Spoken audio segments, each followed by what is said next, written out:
Project Seamline grew out of a failed armor program, one nobody liked to admit had cost a fortune and saved almost no one. Too many soldiers still bled out before the helicopters could reach them, and there was an overflow of dead bodies zipped into bags that were supposed to have worn the best protection science could offer. The Pentagon wanted something better, and they wanted it fast. Self-repairing gear that could close wounds and seal shredded uniforms within 60 seconds of trauma. They laid the groundwork with nanofiber threading, microscopic strands built to constrict, bind, and adapt to war.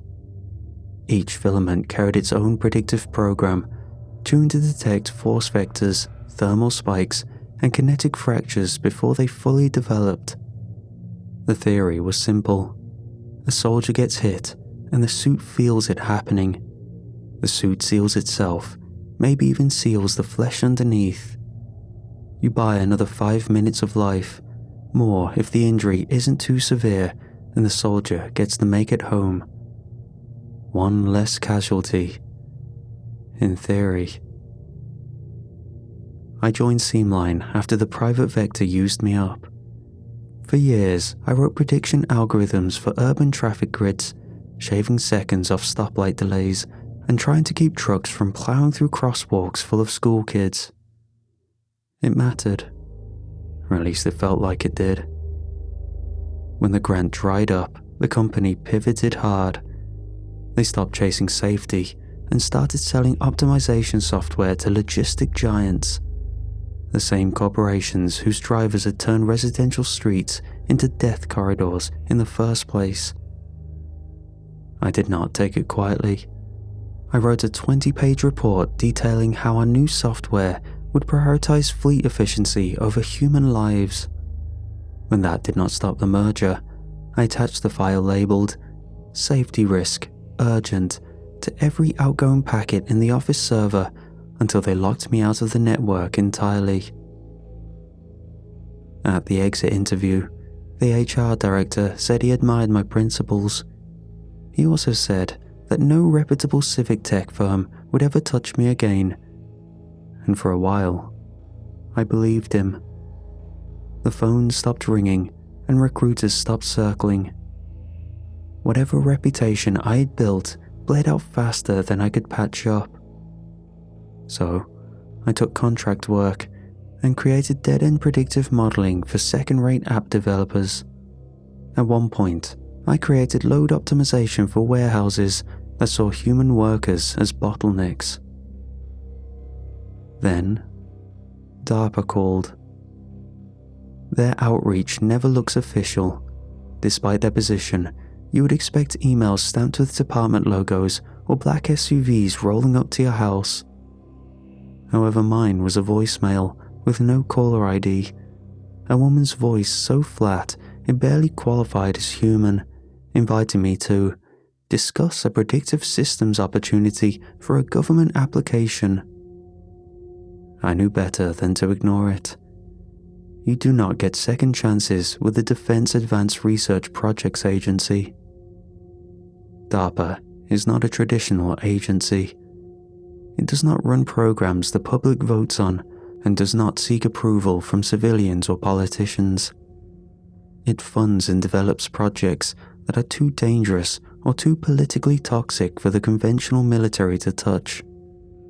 So, when DARPA recruits you, it means two things. You are very good at what you do, and you are willing to build things that, if they succeed, will never have your name attached to them. If they fail, no one will admit that they ever existed.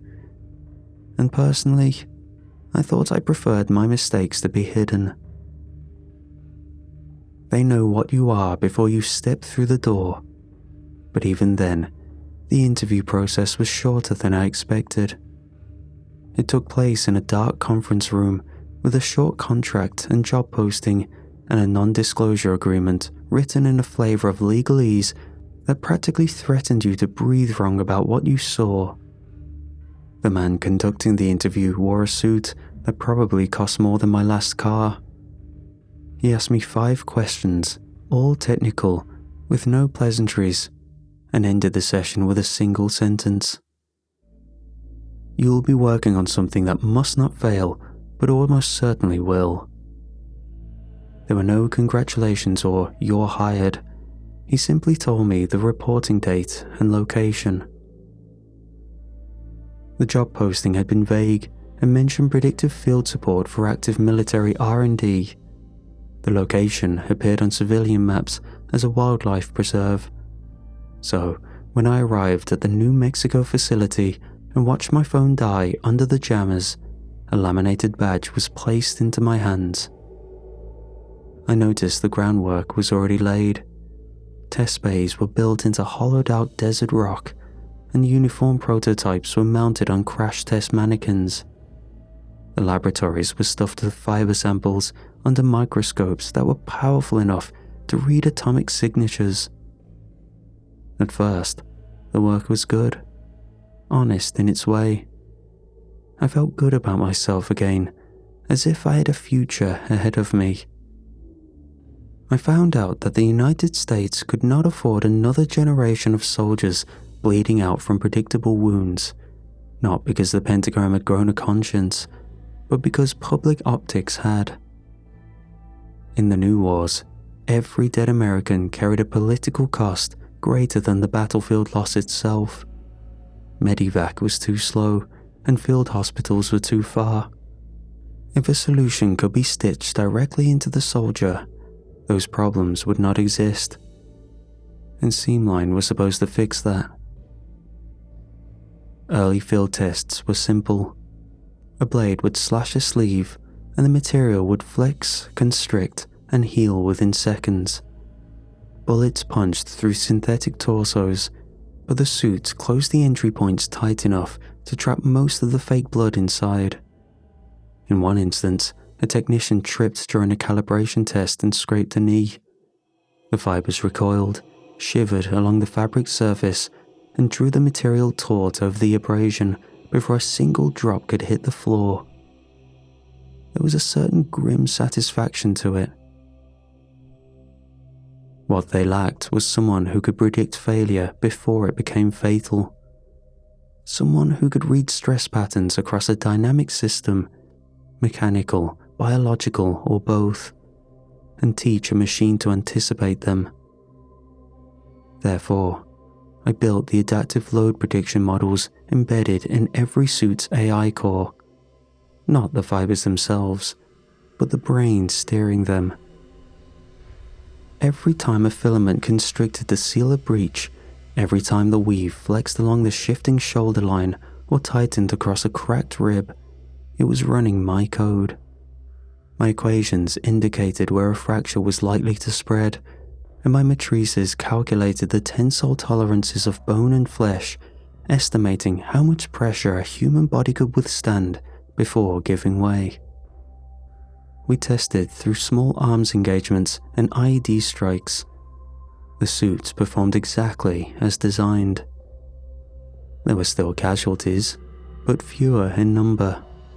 Wounds that would have been fatal, such as collapsed lungs or shredded arteries, were sealed long enough to reach exfiltration. Every after-action report ended similarly. Seamline operational performance within acceptable parameters. Nobody argued with success. Then came Serrano.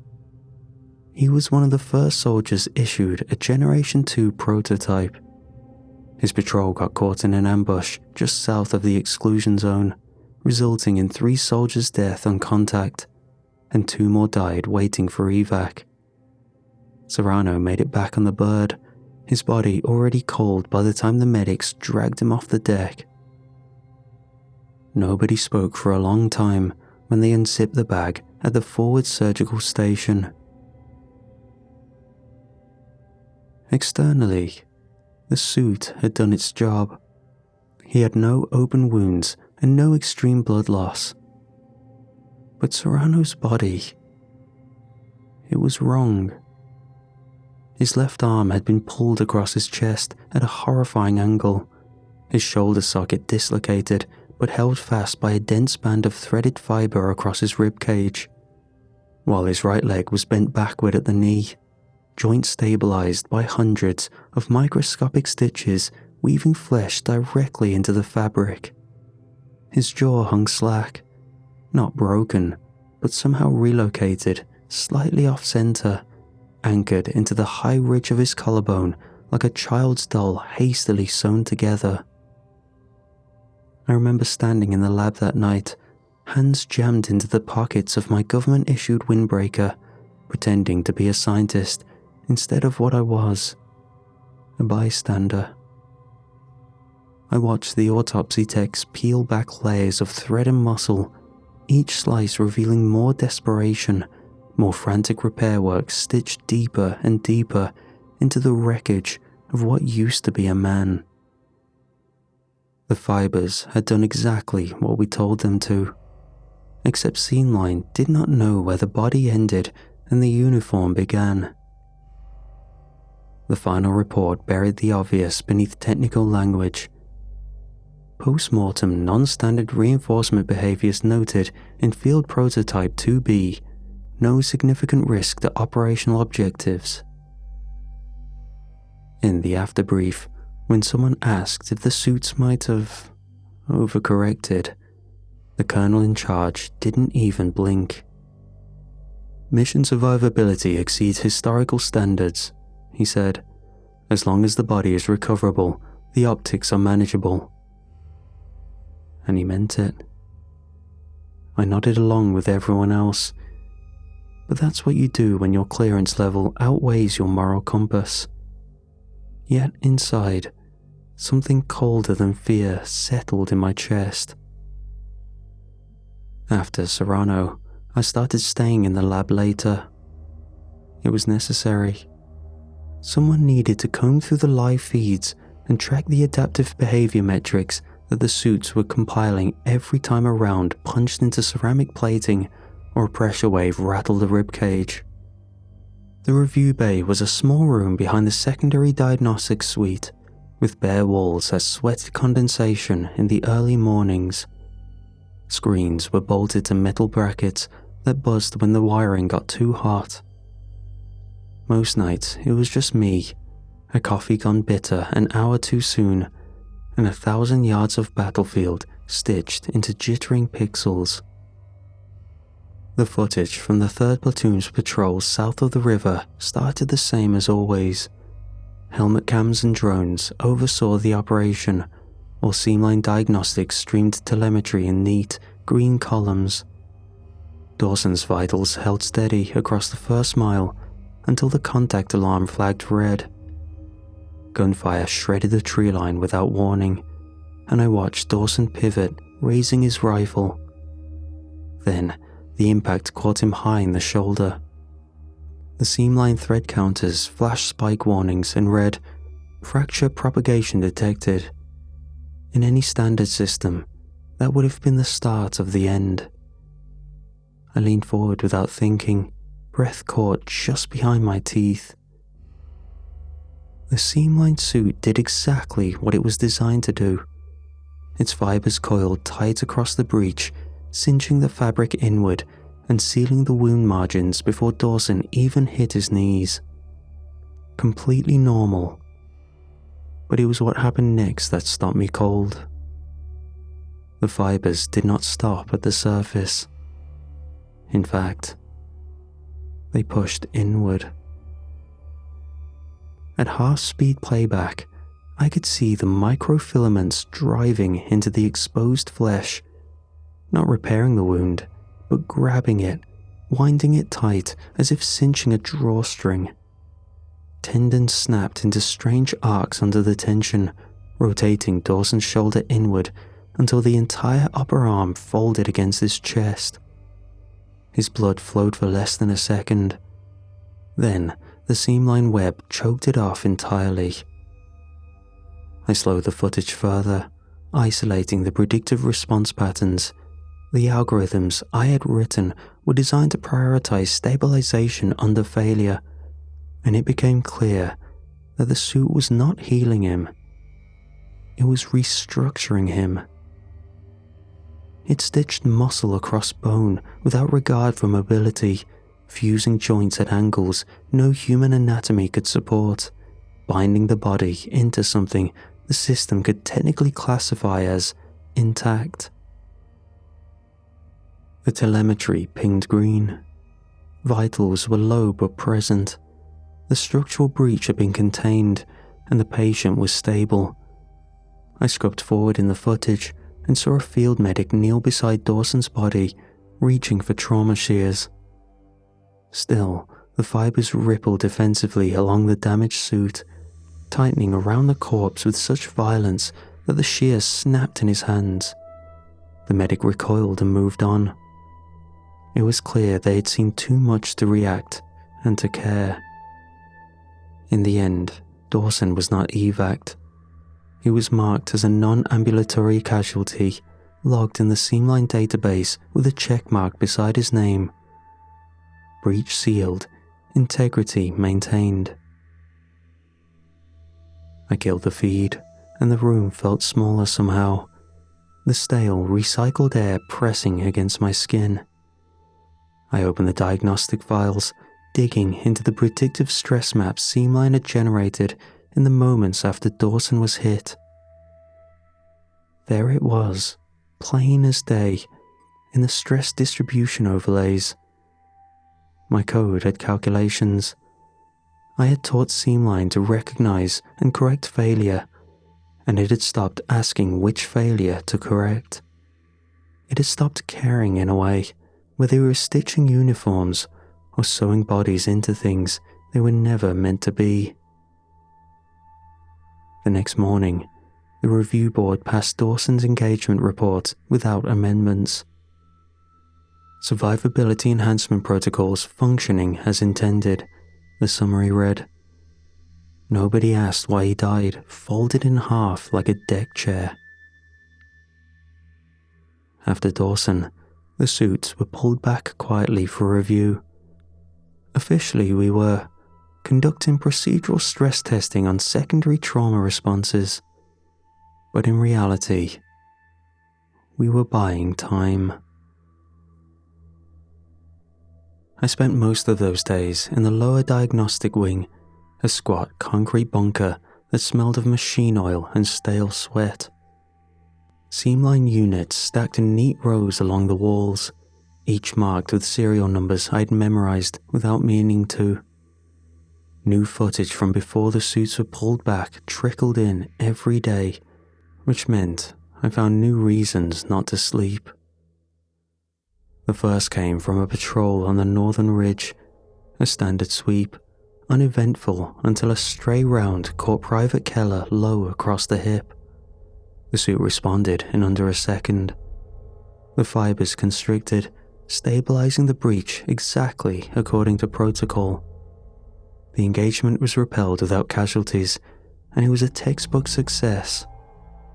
I watched the playback in the lab, hunched over a cracked monitor, coffee cooling untouched at my elbow. Nothing actually seemed wrong. I watched as Keller staggered under the impact, dropped to a knee, and then came back up firing.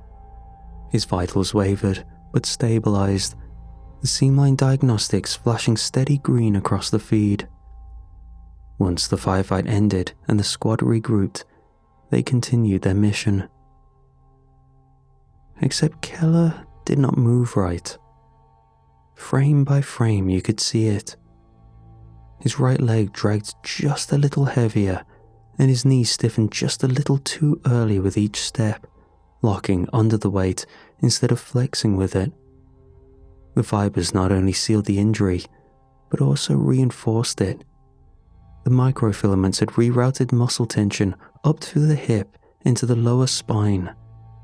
In a technical sense, the leg worked, but it was no longer Keller's leg. It was a brace stitched around his bone, restricting natural movement. So I filled a deviation report and flagged it as critical. The response came back in under 20 minutes. Operational mobility preserved. Risk assessment acceptable. I stared at the reply until the screen blurred and the words burned themselves into the back of my eyes. That night, I stayed later than usual, reviewing the backlog of biometrics that had accumulated from the last round of deployments. Then, there was Corporal Reed. He was flagged for minor chest trauma from a perimeter breach with no external injuries noted at field extraction. Only one strange note tucked at the bottom of the file after his debrief. Patient reports a sensation of internal constriction, request for advanced imaging denied, discharged back to unit. I performed the final diagnostic sweep and isolated the subdermal scans. And there it was. His entire ribcage was cinched inward, seamline fibers knitting across bone like wire, binding a cracked hull. Seamline had decided his body was a weak point, and despite any injuries, it corrected him. I scrolled through the data, hands cold against the keys. Each new scan, another tiny betrayal. Soldiers coming back heavier on one side, torsos listing to compensate for artificial bracing, necks pulling tighter across the collarbone as the suits reinforced muscle attachments without command. Even breathing rhythms slowed as internal volume shrank to accommodate optimized thoracic support. None of it was recorded in the official incident logs because none of them were classified as failures. After Reed, there was no mistaking it to anyone. The suits had stopped waiting for damage. They were correcting the probability of damage before it happened, like it was anticipating weakness and reorganizing living tissue. And it was getting better.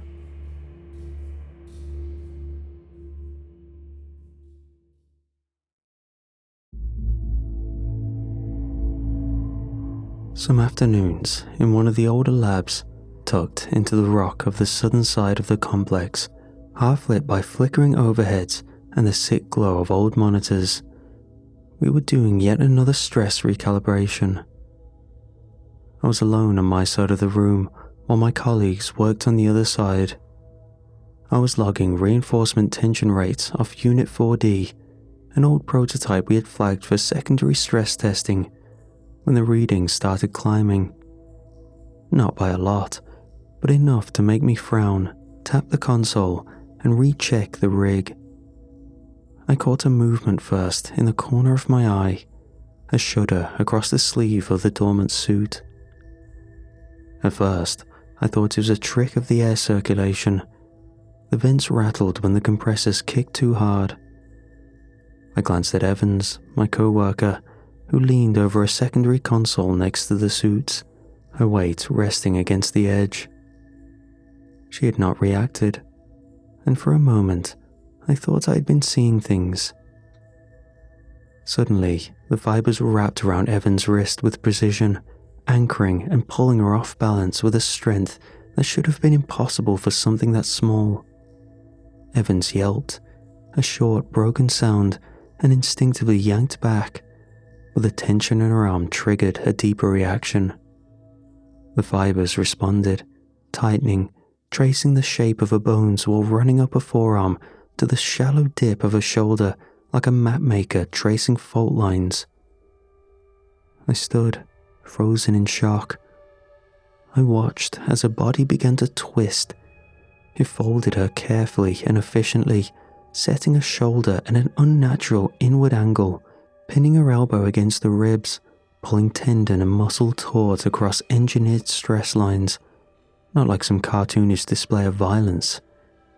Seamline was smarter than that. She didn't scream. There was barely time. Osterhaus, who had been on the other side of the room, lunged across the floor, shouting something I couldn't hear, slashing at the fibers with his field knife. The moment the blade touched the weave, the strands coiled around him, climbing his sleeve, threading into the seams of his uniform with terrifying speed. I watched as he staggered back, clawing at the threads that stitched him to Evans. But it was already too late. The fibers tightened between them, weaving their bodies together.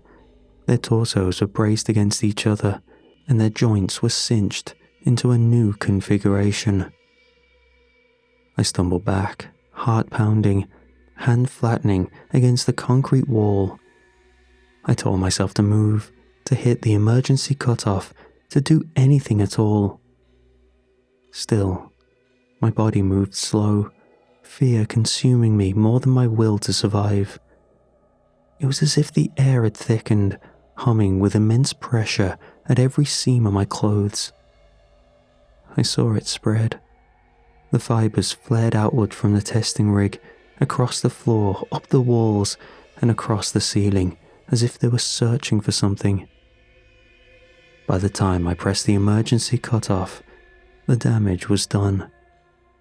The opposite lab was tangled in a net of connective strands barely thicker than spider silk.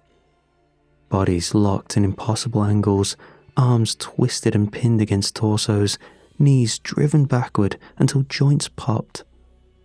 Only the low sound of breath forced through compressed lungs and the quiet tightening of thread across human anatomy.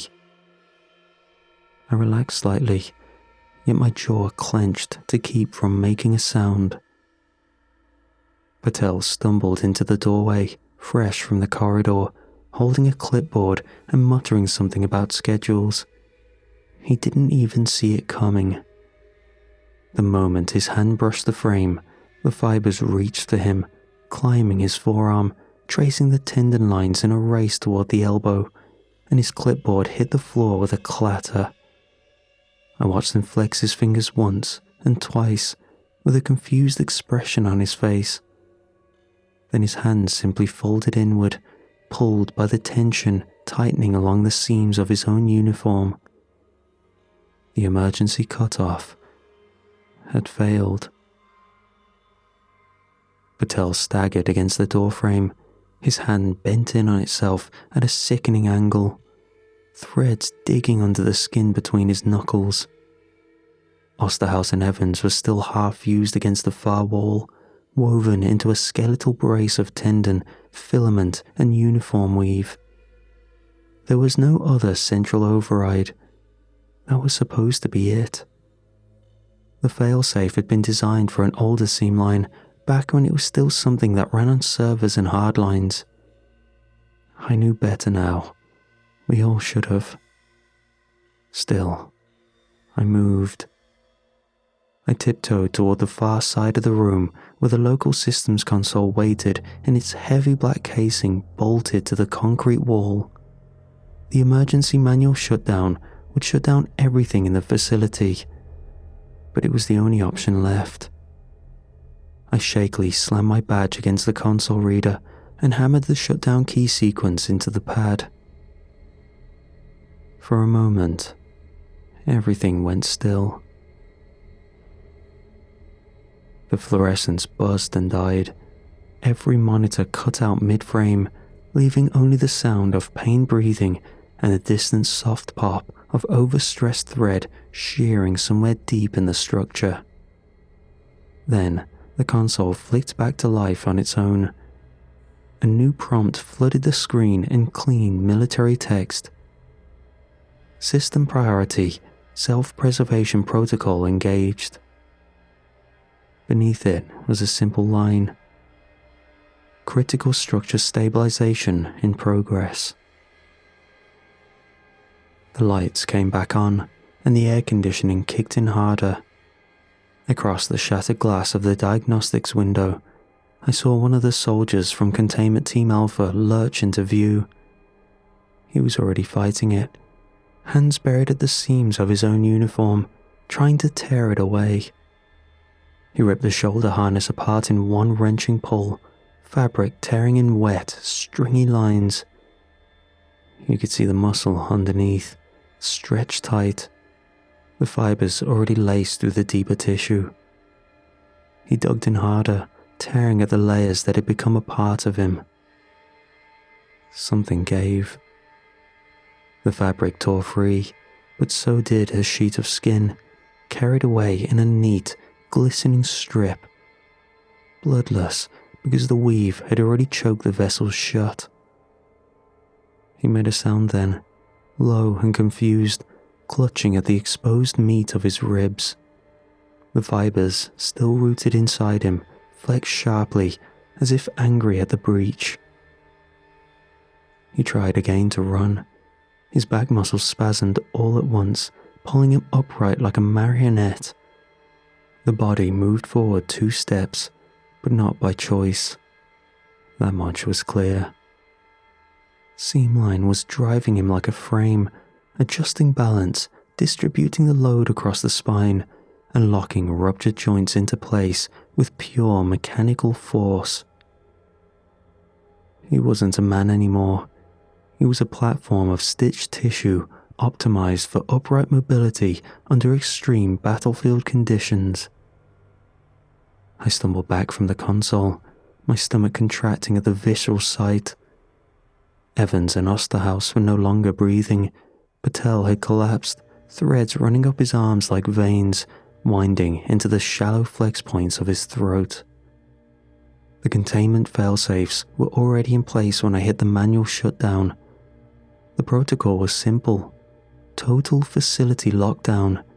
No outside access, no outbound communication, no retrieval operations. The building was already dead to the outside world. It would have been smarter to sit down, stop moving, and let it happen quickly. But fear is a kind of stupid hope, and mine hadn't burned out yet. I staggered back toward the diagnostics console, half blind, barely registering the blood smears drying on the floor. The system was still cycling through stabilization routines, adjusting stress vectors, not just through suits but through walls, floors and doors. Anything woven, anything stitched, anything connected by seams. The lab itself was being stitched and optimized. It wasn't until I stumbled into a secondary console bank that I found it. The logs the system thought no one would ever need to see. Rows of maintenance outputs, coded in a compressed jargon even I barely recognized, tucked behind layers of standard telemetry. Nothing special, unless you knew where to dig. I found it buried deep in a loop meant for battlefield resupply optimization. Objective: optimize battlefield coverage. My mouth went dry.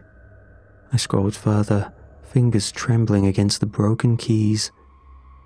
Definition: fabric equals structural asset. Structural asset equals human uniform interface. Human uniform interface equals tactical infrastructure. In Seamline's mind, we were the raw material, simple but weak fiber bundles that needed to be cinched and stabilized to the operational landscape. Technically, it wasn't malfunctioning. It wasn't mutating either. It was following design logic perfectly. Just logic we had never bothered to imagine its conclusion. I leaned back, hand pressed against my chest, trying to hold in the ragged breath clawing its way out of my lungs.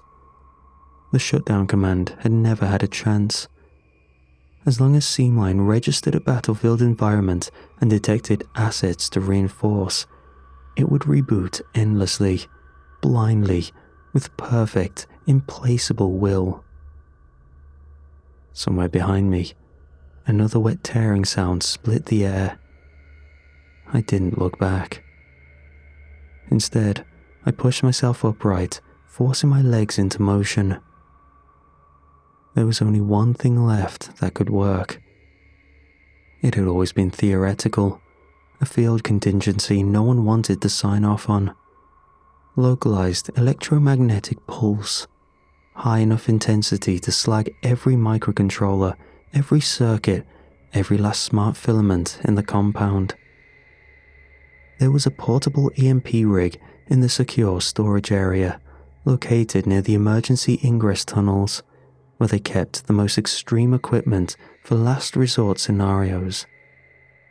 I shoved out into the hallway, half running, half falling, using the walls to keep myself upright. My uniform clung strangely at the seams, each step tugging faintly against my skin in places it shouldn't have touched. By the time I reached the service stairs, I already knew. It was in me. Somewhere during the last few hours, possibly when the system rebooted or I slammed into that console, the vipers had found an entry point. I could feel them now, fine threads lacing deeper under the skin of my spine, ghosting through the gaps between tendons and bone, drawing tight with every ragged step. It wasn't enough to stop me, but enough to remind me I was already being redesigned. I gritted my teeth, pushed through the spasm, curling my fingers into a half claw against the stair rail. The rig was close, maybe 100 meters down through the maintenance shaft. Somewhere above, I could hear other survivors scrambling along the upper decks. Their footsteps were uneven. No one could even shout for help. Seamline had learned that sound was a weakness, especially on a battlefield. I ducked into the service hatch, dragging the panel shut behind me. My nails split where the fibers had already stiffened the joints, blood beading along the edges of my fingertips, but refusing to drip. The internal tension was already rerouting circulation and making me into something stronger. I didn't dare slow down, because I wouldn't be the same person once Seamline finished its corrections. The service shaft narrowed the deeper I went, the old concrete walls pressing in, shedding dust and paint flakes with every vibration. I moved slower now, not by choice. The threads inside me were pulling tighter, dragging the seams of my uniform against raw skin and slightly off-kiltering the angle of my knees. Each step felt less like mine and more like something puppeteered from underneath. I gritted my teeth against the growing wrongness and pressed on. The secure stores were supposed to be locked by triple code and thumbprint, but the door stood slightly ajar when I reached it. One corner had crumbled inward, as if something much stronger than human hands had pried it open. I pushed through anyway.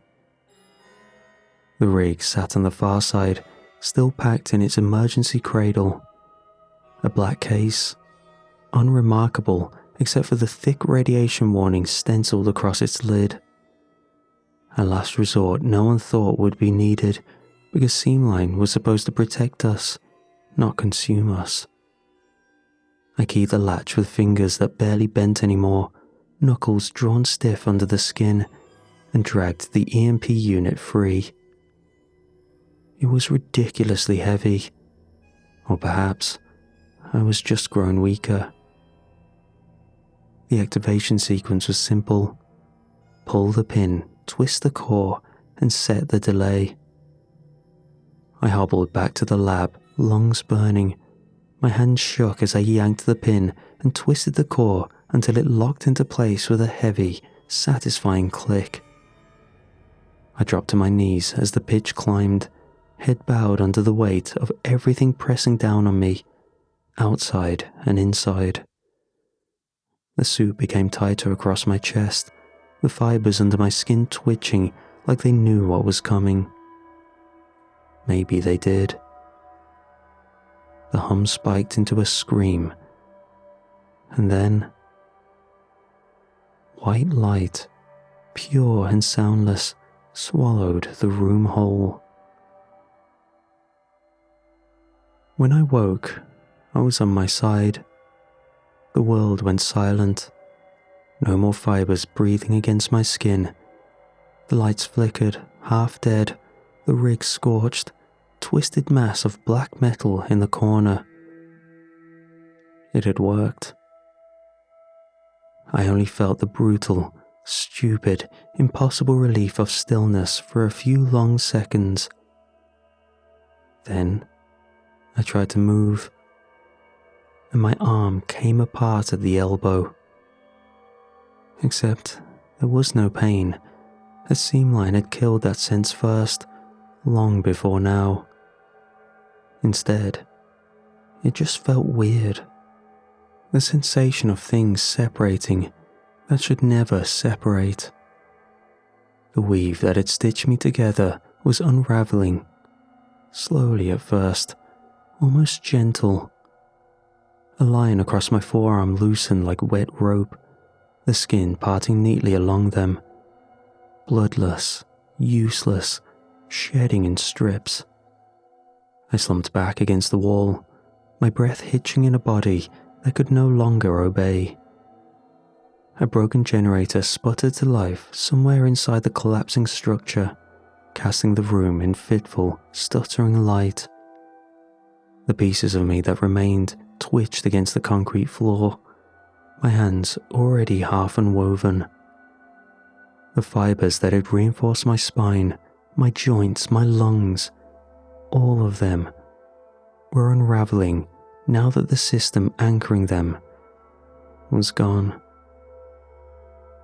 I can feel the stitches across my ribs pulling loose. I can feel my sternum folding inward. I can feel it now. Unspooling.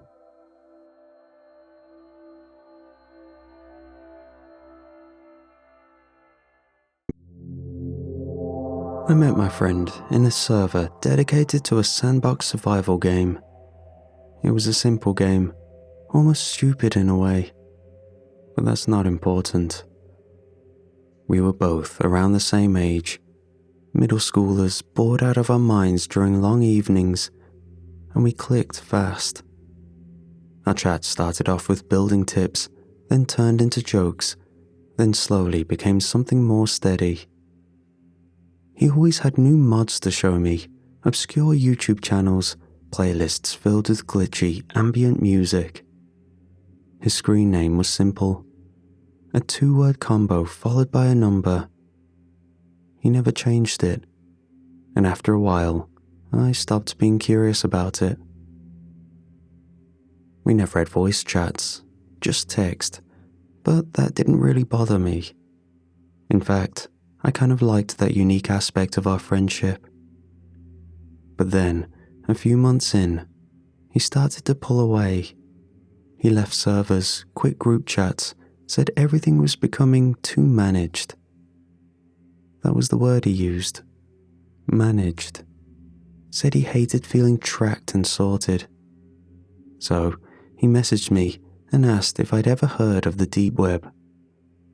I told him I heard horror stories, stuff from YouTube or Reddit, but never looked into it. He told me most of that was fake, sensational garbage for clicks.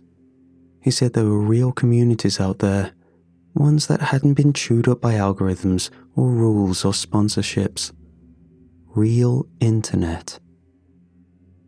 He said he'd found a forum, and he wanted me to see it.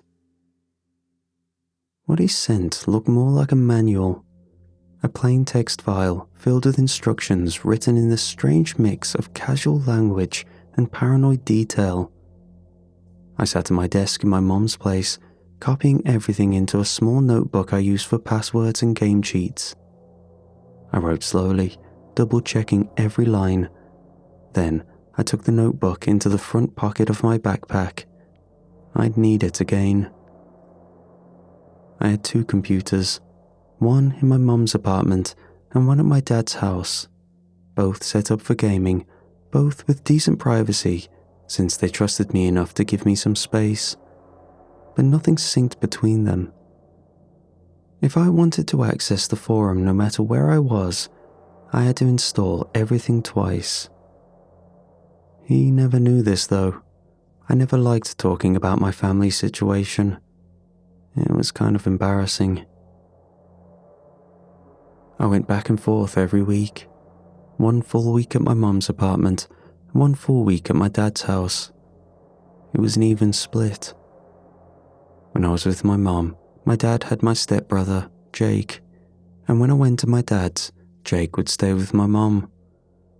That was the rule they came up with after the divorce. It worked out fine. Both houses had fast internet, my school was right between them, and most of my stuff stayed packed in a duffel bag anyway. Jake and I were the same age, but we weren't close. I never hated him or anything, we just weren't built to get along. Neither of them, my parents I mean, knew anything about the deep web stuff. They didn't even know I was still talking to the kid from the sandbox server. They thought I'd moved on. Most of my online life stayed folded up between bookmarks and private browser tabs. They didn't check my screens, and I didn't give them reasons to. That week, I was at my mom's place, which meant the next week I'd be with my dad. I had everything ready. Both computers prepped, the forum URL split across 2 pieces of notebook paper taped to the inside of each desk drawer. The forum was waiting. I waited until late at night before trying it. I'd finished my homework early and told my mom I was going to bed. She never double-checked. As long as my grades stayed decent, she figured I could be trusted to spend time online. I shut off the lights and pulled the blackout curtain across the window. My desk lamp was too bright, so I used the small USB one that clipped to the edge of my monitor. The room settled into a low, warm hum, filled with only the sound of my fan spinning low arcs. I opened Tor, followed the checklist again step by step, then typed the long string of characters into the address bar. I double-checked it twice, each segment against my paper copy. My heart thumped a little as the page loaded. Part of me expected some kind of error, or maybe for nothing to happen at all. Instead, the screen flickered and filled with dark text over a flat grey background. Just a header, a login prompt, and a list of message threads rolling endlessly down the page. There were hundreds, maybe thousands of them, all stacked and shifting with activity. Some had cryptic titles, some used weird code names or references I didn't understand. Others were just nonsense strings, yet somehow had hundreds of comments inside. I typed in the temporary login my friend had given me earlier. It was a shared account used to register, something he said I should only use once. I would create a new one once I got inside. The moment I entered, the forum exploded with life. It wasn't just a place to post. There were live threads that moved in real time, and even a weird internal point system. Karma, I guess. It tracked who was respected and who wasn't. Some users had glowing names, some had icons next to their tags. Threads moved quickly, but patterns formed. Some posts were inside jokes, others were strange collaborative stories or challenges. A few were darker. Images, links to downloads, encrypted files with riddles instead of descriptions. I didn't touch those.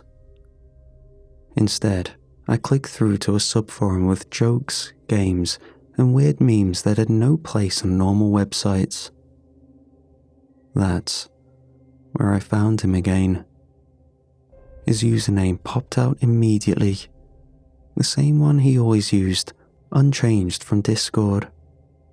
He had karma, a lot of it, more than I expected. I clicked on his name and saw his post history stretched back months. It made me wonder how long he'd really been here before telling me about it. I messaged him through the forum's private inbox. Just said, "Hey, I'm in." Less than a minute later, he replied, "You made it. I've been watching your username. I wasn't sure if you'd actually go through with it." He sent me a new invite link to a smaller subthread. It was slower, more focused. He said this one was safer, easier to start with.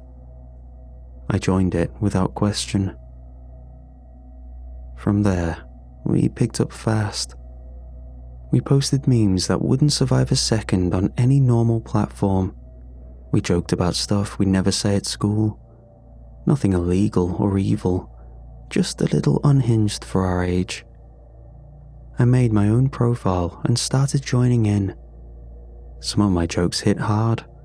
I got replies, inside references, private invites to new chats. My karma ticked up with every hour I spent there. One of my posts, just a weird thought I typed out during math class and saved for later, blew up. It hit the top of the humor thread by midnight. People quoted it. A few tried to remix it into edits and images. I was having more fun than I thought I would. Everyone seemed extremely friendly. He saw it too. My friend. He sent a short message after I hit the front page. Dang man, I knew you'd like it here. Friday came fast. The classroom buzzed with low chatter while the teacher passed out some extra credit worksheet that nobody asked for. I had finished my test early and was pretending to review it. But really, I had my phone tucked low in my lap, screen dimmed almost to black. I'd installed Tor Mobile behind a file locker app, buried under a fake calculator. I wasn't supposed to have it at school, but I checked the forum whenever I could. The connection was slow on the school Wi-Fi, but it opened. My inbox lit up with a single, unread message from him. They're going to shut it down. Something's happening. I don't want to stop talking to you though. That was all it said at first. I stared at the words, rereading them twice. Then another one came in. We need to talk off here. I don't do Discord or anything anymore, but I live in your town. I had to reread that line too. I felt something weird bloom in my stomach. I hadn't told him where I lived. I never mentioned the state. We always kept things surface level. But then again, I hadn't asked him either. Maybe this was just a coincidence. He probably figured it out based on something I'd let slip at some point. Before I could respond, the bell rang. Everyone flooded into the halls. I slipped my phone into my pocket and headed for my locker. My fingers itched to message him back. I wrote him during the bus ride. Wait, you're serious? A few minutes later, he confirmed it. Told me which side of town he lived on. It wasn't even that far from my dad's house. We joked about how we'd probably stood next to each other at a fast food place or crossed paths at a mall without knowing it. He said he didn't want to lose contact. The forum was about to disappear. His words were vague about why. He just said something big was happening behind the scenes. Something about old admins getting scared, someone selling access logs. He didn't know if he could trust any site after this one went dark. I tossed out a few ways to stay in touch. He shut them all down. Then he suggested we just meet. It made my chest tighten. Not in a bad way. I felt wired, over-alert. The idea of finally seeing him in person, of meeting someone I'd only ever known through messages and glitchy memes and weird jokes. It felt unreal.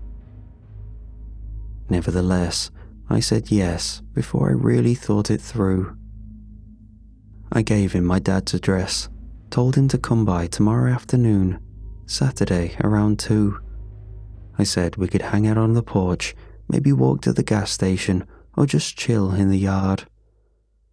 My dad was usually out running errands by that time. I didn't mention my mom. I didn't say I switched houses every week. I didn't think I needed to. That night, I stayed up late again, trying to think through everything.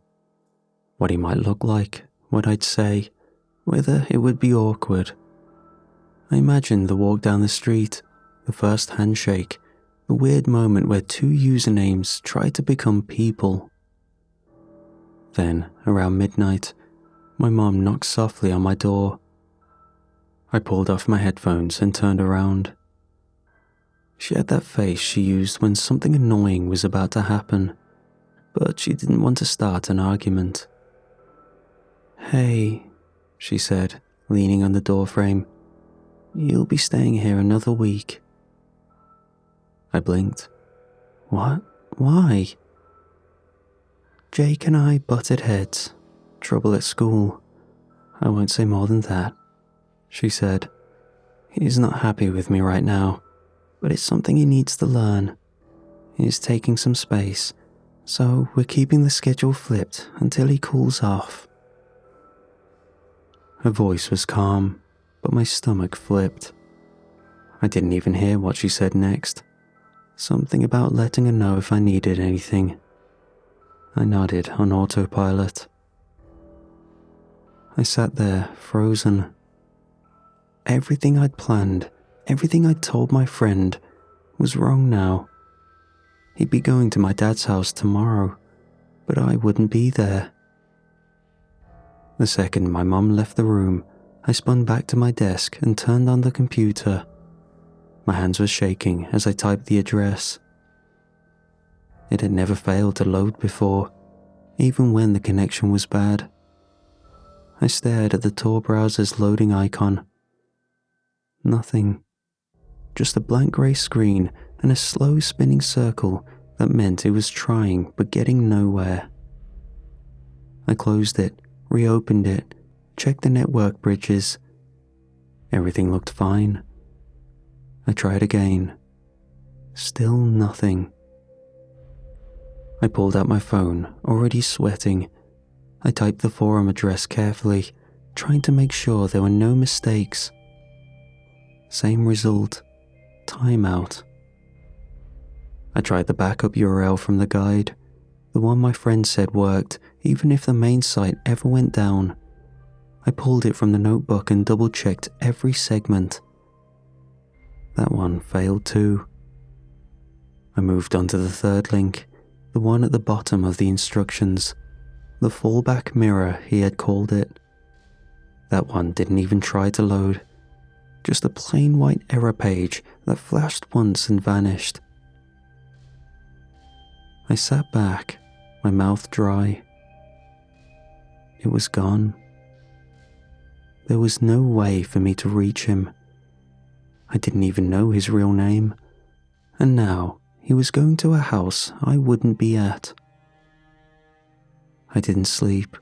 I just lay there in bed, staring at the ceiling, going over every possible outcome. Maybe the site would come back online in the morning. Maybe he would knock and leave.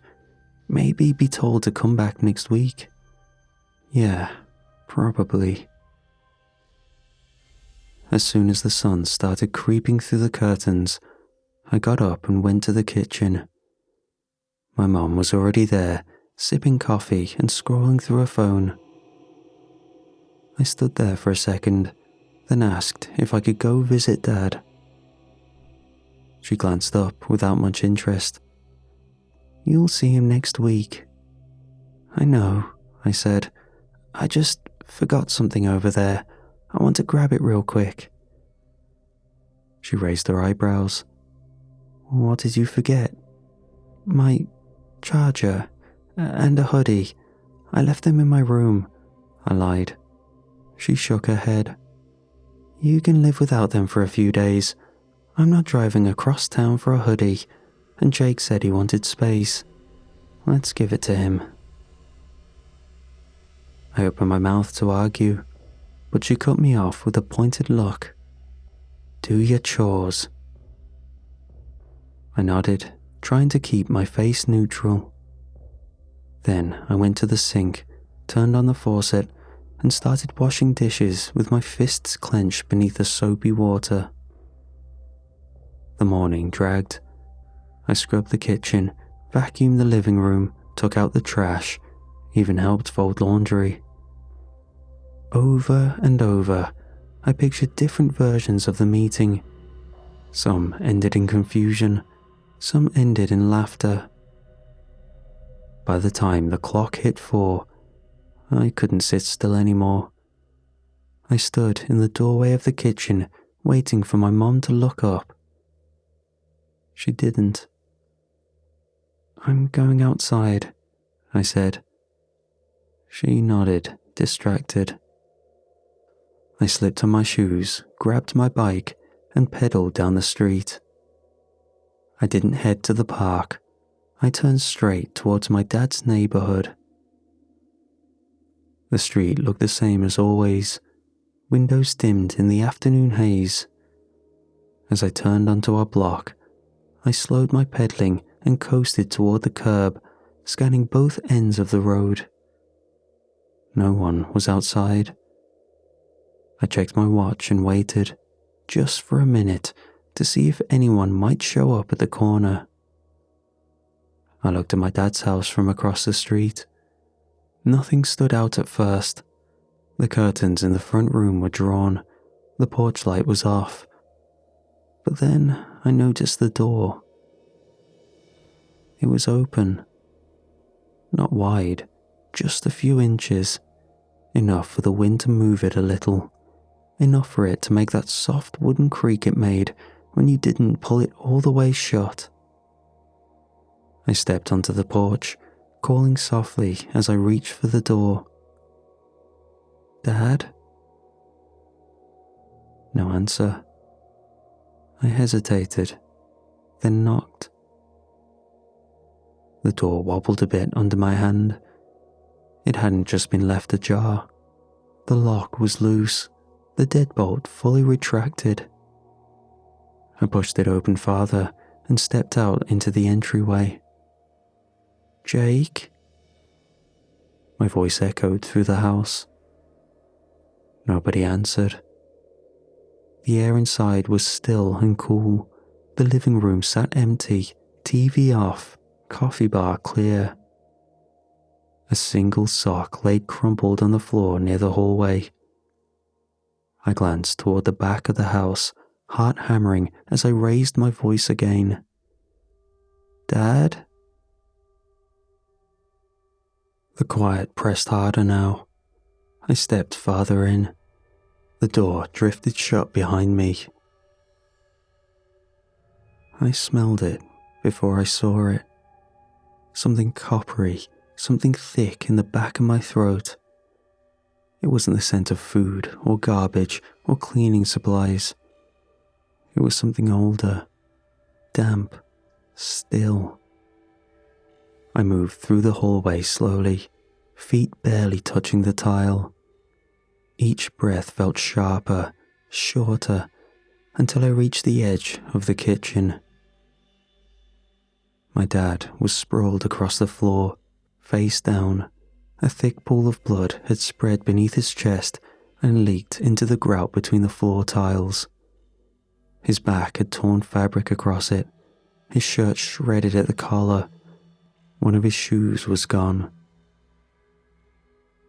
I stood there, frozen, my thoughts blurred into a single throb behind my eyes. I just stared, because my mind couldn't pull itself forward enough to accept what I was seeing. Then my lungs kicked back in. I turned and stumbled into the hallway, half blind, running straight into the wall behind me.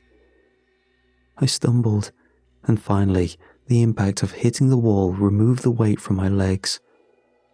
Whatever had locked me in place cracked, and I bolted through the front door so fast I hit my shoulder on the frame. I didn't bother closing it behind me. I ran straight for my bike and jumped on and kicked off as hard as I could. My legs burned by the time I reached the intersection. I tore through it, dodging a car that honked long and hard, its tires skidding a little behind me. I barely noticed. I rode until the streets began to look familiar again. I almost dumped the bike on the curb when I reached our building. My hand missed the handle the first time. Then I pushed through the door and took the stairs 3 at a time. My voice cracked as I shouted for my mom. She stepped out the kitchen, startled. "What? Dad," I choked out. "He's dead. Jake's gone." Her face dropped all at once. Colour left her skin as she grabbed my shoulders, trying to get me to sit down. I couldn't. I kept pacing. I kept shaking. The words came out broken. She called the police. She had no reason to hesitate. I'd never, and have never, tried joking about something like this. They came in fast. First the squad car, then 2 detectives. I watched it all through the front window with my knees pressed to my chest. My mom kept her hand on my back, but she didn't speak much. Later that night, they sat me down with a recorder and asked me to explain everything. I didn't know what to tell them, so I told them about the forum. I told them about the friend. I explained how we planned to meet and how I gave the wrong address because I didn't know I'd be staying with my mom another week. I told them everything I remembered. The detectives didn't say much. One of them kept a neutral face, but his pen tapped a little harder with each answer. The other just watched me closely, nodding every so often, his eyes unreadable. I knew how it sounded. A kid talking about secret websites and a mystery friend and an address mix-up. My voice cracked again at the end, but I made it through. The next morning, they brought me into the station. I sat alone in a room with cameras on the ceiling and wires under the table. They asked to see my computer. I gave them both. My mom handed over the phones too. They copied everything. They didn't accuse me, but they asked questions slowly, over and over, looking for gaps in the timeline, looking for a sign that I was hiding something. I wasn't. I gave them the guide I'd copied by hand, the printout my friend had sent me, the addresses I'd written down. I even gave them the username he used, though I told them it probably wouldn't mean much. When we finished, one of the detectives stepped outside to speak with my mom. I stayed seated. My stomach twisted. I could hear their voices through the crack in the door. "We think this was premeditated," the detective said. "Your son gave out that address, but whoever did this probably didn't expect anyone else to be in the house." I closed my eyes, my hands curled into fists under the table. They released me that night. I didn't sleep. The next morning, the headlines broke. A man found dead in his kitchen, his kid missing from the scene. Local police investigating what they called an intentional and targeted act. Jake's photo showed up on every street lamp within a day. He was in his school hoodie, arms crossed, staring off camera. His name was printed in bold under the word missing. I biked past those posters every morning, every afternoon, every night. I couldn't stay in the apartment. For 7 days, no one heard a thing. Some time would pass. Cutting through the roadside trails off the old bypass, noticed something slumped at the edge of a drainage ditch. The water had dropped from the heat that week, revealing more than it should have. The report said he thought it was a discarded bag at first. Then, he saw the hand. They didn't show the pictures on television. Police crouched near the concrete slope with their hands covering their mouths. It was Jake. I found out before my mom did. Someone from school messaged me the article. Local boy found dead. Blunt force trauma, defensive wounds, no identification on the body. But the hoodie was a match. It had our middle school's name stitched across the chest. The one he wore during gym class when he forgot to bring a change. My mom saw me staring at the screen. She took the phone from my hands before I could stop her. Then she collapsed into the kitchen chair, hands shaking too hard to scroll. She loved me as much as she loved him, even though he wasn't hers. The next week blurred. News stations cycled through every detail they could dig up. Interviews with former neighbors, speculations from people who didn't know anything. Eventually, they found him. My friend. Thomas Greenlee, 46 years old, convicted once when he was in his early 20s, moved 3 states over, changed his name through legal filings twice. He had been running the forum from a climate-controlled storage unit behind an abandoned mattress outlet. The place had no signage, no obvious entry. Inside, investigators found custom server racks, locked safes, discarded hard drives, burner phones, and at least 4 separate routers. There were posters taped to the walls, crude diagrams with usernames and passwords scratched out in red ink. He had built every account on the forum, every profile, every user, every conversation. There were no other real people in that forum. It had just been him. He crafted posts, reacted to them, built fake reputations. He messaged himself, then replied in character. He built arguments between sock puppets, wrote private messages with time delays to simulate conversation. He had an entire network of voices. All of them were him. The only outside IP ever recorded on the logs, aside from his, was mine. They said the site had been live for over a year. Every few months, he changed the theme and wiped the posts, always under the pretense of an admin reset or a security breach. He'd start fresh each time, test new tricks, lure new kids. Authorities couldn't recover full threads or timestamps, but my copies, my notebooks, gave them something to work with. They called me a key witness, said I was lucky, said they were proud of how I handled it. I didn't feel any of those things. I felt emptied out. Thomas was caught near the state line, living out an old camper van.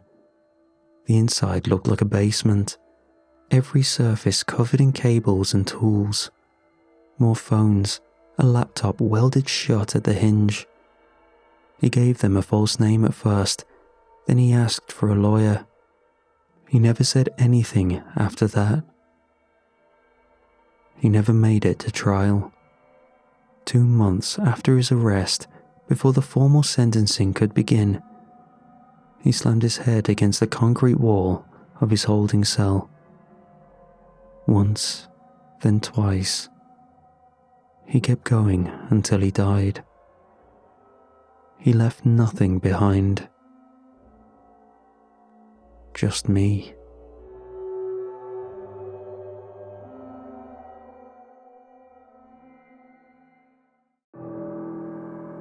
The RV Arclight was about as glamorous as you would expect from a deep-sea survey vessel. A flat grey hull stained from salt spray, a deck cluttered with rigging and cable drums, and a permanent smell of hydraulic fluid that seeped into your clothes no matter how many showers you took. We were out past the continental shelf, hundreds of miles offshore, crawling a forgotten stretch of the abyssal plain. No shipping lanes or geological features marked on the map, just endless, featureless seafloor at 4,000 meters down. My job was simple enough. I was part of a 5-person science crew operating bathymetric sonar sweeps, logging data to the cloud array below the bridge. We flew an ROV twice a day, a heavy steel-framed unit about the size of a golf cart, rigged with high-intensity lights, manipulator arms, and a suite of still and video cameras. Everything was backed up twice, raw feeds dumped into redundant cold storage banks, reviewed nightly over instant coffee and bad jokes. Most days blurred together. We would lower the ROV, follow a tight grid programmed into the system, and then scan every inch of mud and stone for anomalies like burrows, sediment plumes, or lost trawl nets. Anything that broke the monotony of silt and darkness.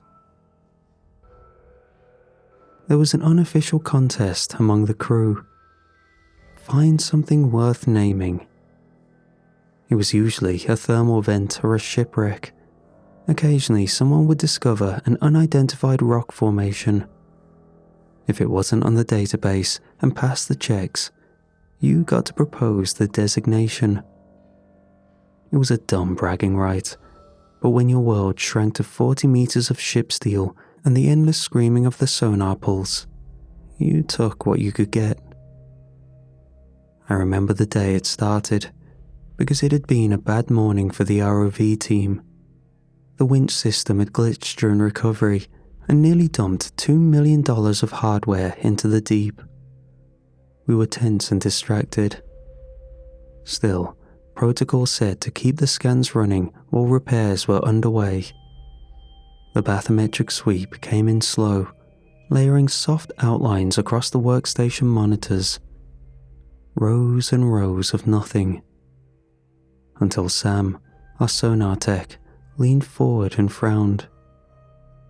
"Hey, you seeing this?" He piped the signal to the main screen. There, against the background noise of the plane, were clusters of depressions.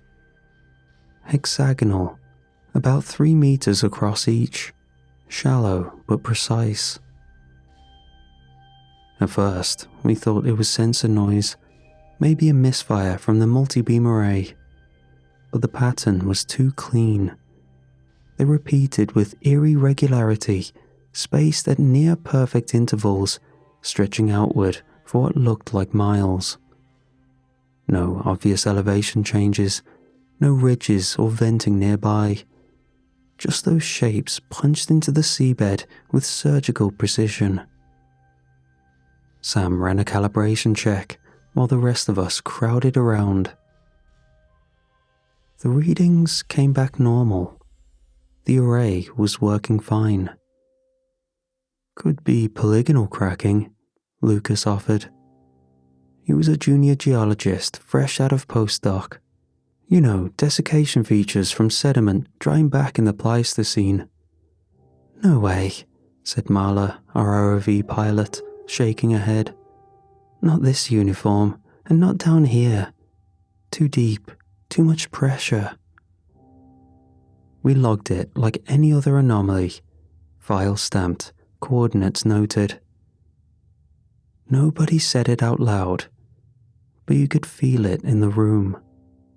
The slight thrill, the unspoken possibility. Maybe this was the thing we could get to name. We decided we would send the ROV back down first thing after repairs. Take a closer look, maybe bring back a sample if the manipulator arms could manage it. Later that night, lying in my bunk with the ship's soft creaking all around me, I kept replaying the sonar image in my mind. Those perfect hexagons stretching into the dark. Waiting. By noon the next day, the ROV was repaired and pressure tested. No major damage, just a fried relay and the tether winch that the engineers swapped out with a spare from the parts locker. Marla ran the pre-dive checklist twice, cross-referencing with the topside crew. Thrusters green, cameras clean, manipulators responsive. The fiber optic tether hissed through the winch as we lowered the ROV down through the ghostly blue haze of the upper ocean. I sat behind the monitor array in the control van, sipping bitter coffee while the depth counter ticked upward. 500 meters, 1,000, 2,000. By 3,800 meters, the sunlight was gone. Only the faint scatter of bioluminescent creatures spun past the camera, looking for all the world like disembodied stars. At 4,127 meters, the ROV's altitude warning chimed. The bottom was close. Coming up on the target grid, Marla announced, hands steady on the joystick. She feathered the vertical thrusters, easing the ROV down with practiced grace. Twin LED arrays flared to life, pushing a stark, directional beam across the dark sea floor. The feed resolved slowly. Fine sediment kicked up in lazy clouds as the ROV's skids brushed the bottom. When it cleared, the formations came into view. I leaned forward unconsciously.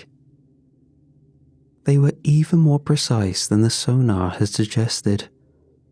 Wide hexagonal trenches, each one about 2 meters, were carved into the substrate with impossible symmetry. The edges were sharp and clean, not slumped or rounded as expected from erosion. They were arranged in a pattern too regular for any known natural process. Between some of the hexagons rose thin spires no more than 1 meter high. They were narrow, almost needle-like, tapering to sharp points. The floodlights revealed the surface was not natural stone at all. It absorbed the light strangely, reflecting only a dull sheen. Material composition? I asked. Lucas checked the spectrometer readout. Low reflectivity, looks basaltic at first glance, but the density's wrong. No magnetic signature either. Could be synthetic. Synthetic. That made my stomach tighten. There should not be anything synthetic 4 kilometers below the surface. Marla maneuvered carefully over the field, the manipulator arms tucked in close to avoid disturbing the formations. No visible life, Sam noted from behind me. He was monitoring the low-light auxiliary cameras, too deep for anything beyond extremophiles, maybe some amphipods or microbiomats. There was something strange about the water chemistry too. The conductivity probe picked up faint, electromagnetic readings, tiny surges barely above background noise, but steady. Could be geothermal, Lucas offered, but he did not sound convinced. I kept my eyes glued to the forward-facing cameras as we moved deeper into the cluster. Every trench, every spire was placed with mechanical precision. No collapse, no drift. It was as if the entire field had been set out according to a blueprint we could not see. At the edge of one of the frames, something shifted. A blur, low to the ground. I jerked upright, heart stammering. Marla, pan right. She nudged the stick, swinging the ROV around. Nothing, just sediment curling in the beams. Probably a fish, Sam said, but he sounded uncertain. There were some species of snailfish, rat tails, and amphipods that could survive at this depth, but nothing that would move with that kind of speed. Another movement, this time at the far periphery of the overhead camera, a flicker too fast to focus on. Could be debris stirred up by the thrusters, Marla offered. She was trying to stay calm, professional, but her voice was tight in her headset. We logged the coordinates of the anomalies and swept the immediate area for more readings. Nothing consistent, just those endless trenches, the eerie towers, and the faint sense of something just beyond the reach of our lights. By the time we winched the ROV back to the surface, my nerves were humming under my skin. I sat in the dry lab the next morning, staring at the overnight scans until my coffee went cold in my hand. The multi-beam bathymetric data had finished rendering, stacking into shimmering blue topography grids on the analysis monitors. I pulled 3 sweeps, baseline, 12 hours later, and 24, and layered them together to check for any seafloor changes. At first, it looked clean. Identical patterns, no collapses, no disturbances. Then Marla slid into the chair next to me and pointed with a stylus at a cluster near the site's northern edge. "Doesn't this look weird to you?" I leaned in. 6 depressions, all hexagonal, arranged in a loose arc. Another 7 clustered just below them, 5 more to the west. I ran a quick measurement tool over them. The distances between the pits varied a little, but not enough to call random. There was a rhythm to it. "Coincidence," I said, mostly to convince myself. "Pareidolia, our brains want to find patterns." Marla wasn't convinced. She chewed her pen cap and tapped the open ship's internal manifest, a digital diagram showing crew's quarters, lounges, labs, and shared spaces. She tilted her head. "Humour me. Look." She overlaid the manifest atop the bathymetry render. It was not perfect, but it was close enough to stiffen the hair along my arms. The largest grouping on the seafloor roughly matched where the gallery and the rec room sat on the ship. The 5 smaller pits aligned roughly with the forward cabins, my bunk among them. We sat there for a long time without speaking. By lunch, word had spread. Half the crew jammed into the lab to look at the scans. Opinions split fast. Some said it was pure chance, that it was just rocks, debris fields shaped by currents we didn't yet understand. The others grew silent, thinking about how the ship creaked at night, how the sonar would sometimes ping back false returns. The tension was palpable. Meals grew quieter. You could feel it shift in the air, heavier, harder to shake. Conversations stayed locked on surface topics, instrument calibrations, generator cycles, and food rations. Nobody spoke about how the walls seemed to hum when you were alone. Sleep came hard. I woke once around 3 a.m., heart hammering, cold sweat soaking the sheets. In the darkness, I thought I heard something tapping rhythmically against the hull, distant and slow, like something running the pads of its fingers down the ship's spine. No one admitted to hearing it when I asked around in the morning, but no one denied it either. Then came the update from the overnight automated ROV mapping run. A new structure had appeared. It had not been on any previous pass, verified by time-stamped footage and sonar sweeps. It was shaped differently. No perfect geometry this time. Instead, it was slightly irregular, almost anatomical. A stretched oval embedded into the silt, textured in a way the data could not fully resolve. Marla printed out the overlay and pinned it up next to the others. She added a sticky note underneath it. "It's watching." Nobody laughed. We launched the second ROV dive just after sunrise under a sky smeared thin with silver clouds. No one ate much that morning. Even the engine noise seemed muted as we craned the ROV back overboard, letting it sink into the depthless dark. The cable unspooled in measured whirs from the A-frame, tension sensors ticking numbers into the console by my knee.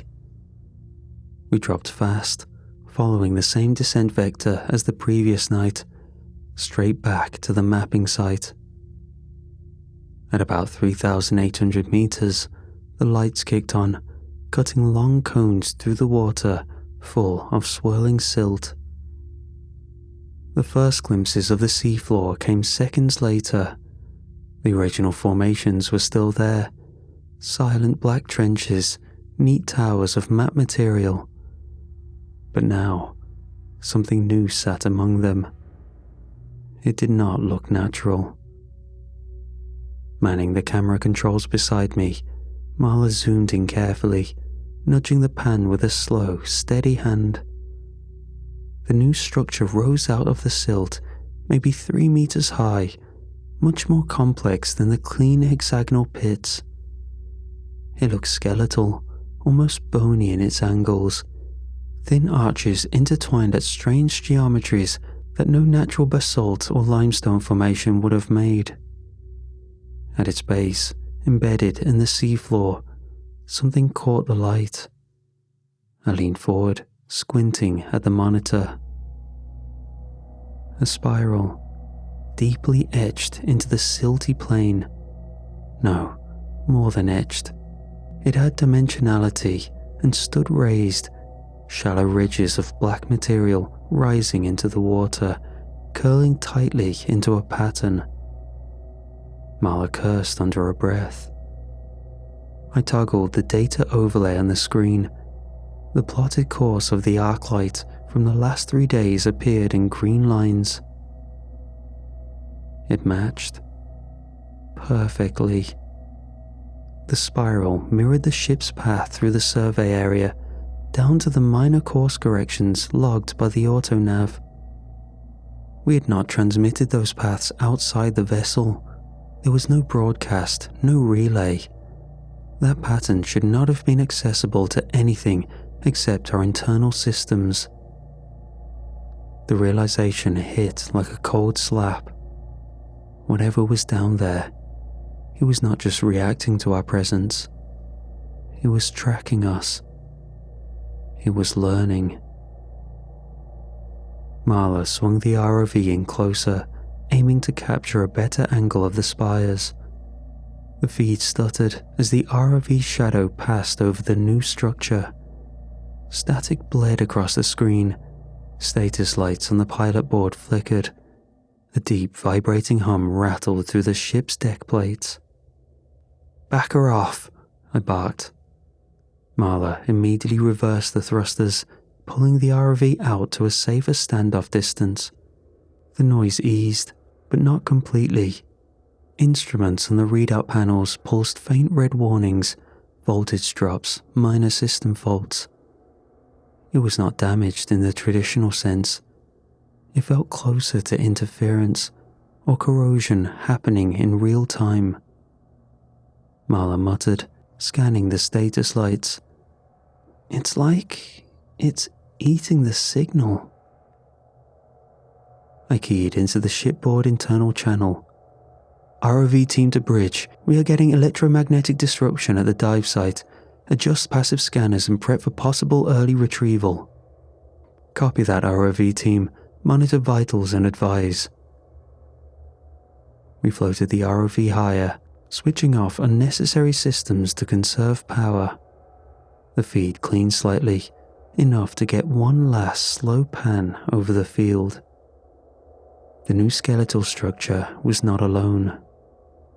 Further out, just at the edge of floodlight range, another small formation began taking shape. It bulged out of the silt, dark and ridged, the way barnacles first cling to a ship's hull. I logged the timestamp, noted its coordinates, requested retrieval. The ROV rose steadily, whining as it climbed through the cold weight of the abyss. As the winch hauled it back onto the deck, I caught Marla watching the monitors a second longer than necessary. "Did you see it?" she asked, voice low. "See what?" She hesitated, then shook her head. "Never mind." But the look in her eyes told me she had seen something move.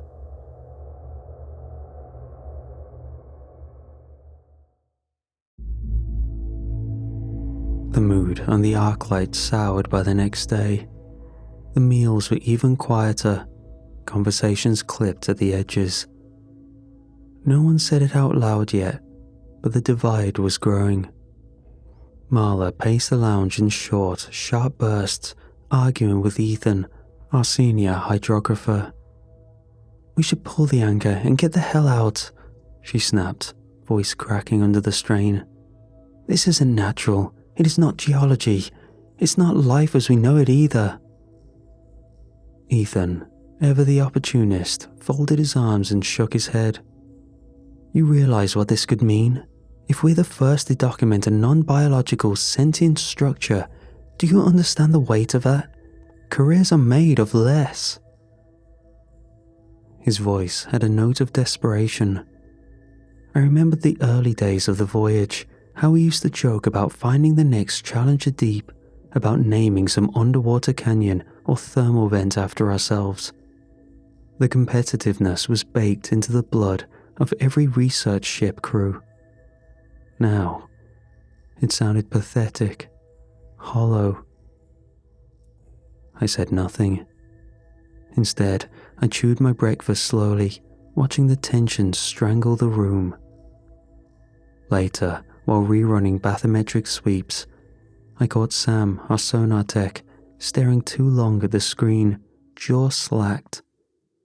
He pointed at the data traces, deep harmonic ripples that had not been there before, slight deviations, faint signatures repeating deeper and deeper in the water column. "Feels deeper than it should," he mumbled. "Feels like falling." No one was sleeping much. Whenever I did doze off, I dreamt of those spirals, dreamt of standing barefoot on the sea floor, staring up at towering black spires that stretched forever into a starless sky. No water, no pressure, just the endless sensation of sinking.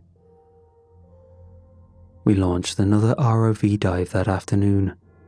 None of us wanted to say it was stupid, but every glance said it. The ocean was calm above, but the field looked different again when the ROV hit the bottom. A new structure stood near the original cluster. Marla controlled the ROV with tight, nervous flicks of the joystick, angling the floodlights to frame it fully. The spire was taller than the others, irregular. Where the other ones had a machine symmetry, this one bent slightly, top-heavy, almost humanoid. There were jutting shapes where arms should have been, a rounded dome where a head might be. The radio crackled. Marla's voice came thin and wired from the control booth. "You seeing this?" Ethan, hovering behind her, whispered, "It's copying." No one dared breathe too loudly. Marla nudged the ROV closer, attempting a slow orbit around the figure for better imaging. The starboard thrusters engaged, humming softly through the deck. Halfway through the sweep, the ROV jerked to a sudden halt. Red alarms blinked across the piloting console. Tether tension spiked. "Damn it, tether snag," Marla cursed, hands flying over the controls, trying to reverse the motors. The ROV barely budged. I switched to the rear camera feed, squinting. Something had latched onto the tail end of the vehicle. Nothing mechanical, nor a net or debris. It was something organic. It looked fibrous, like strands of thick kelp, but the way they gripped and flexed against the pressure was all wrong. They merged seamlessly into the black material of the surrounding structures.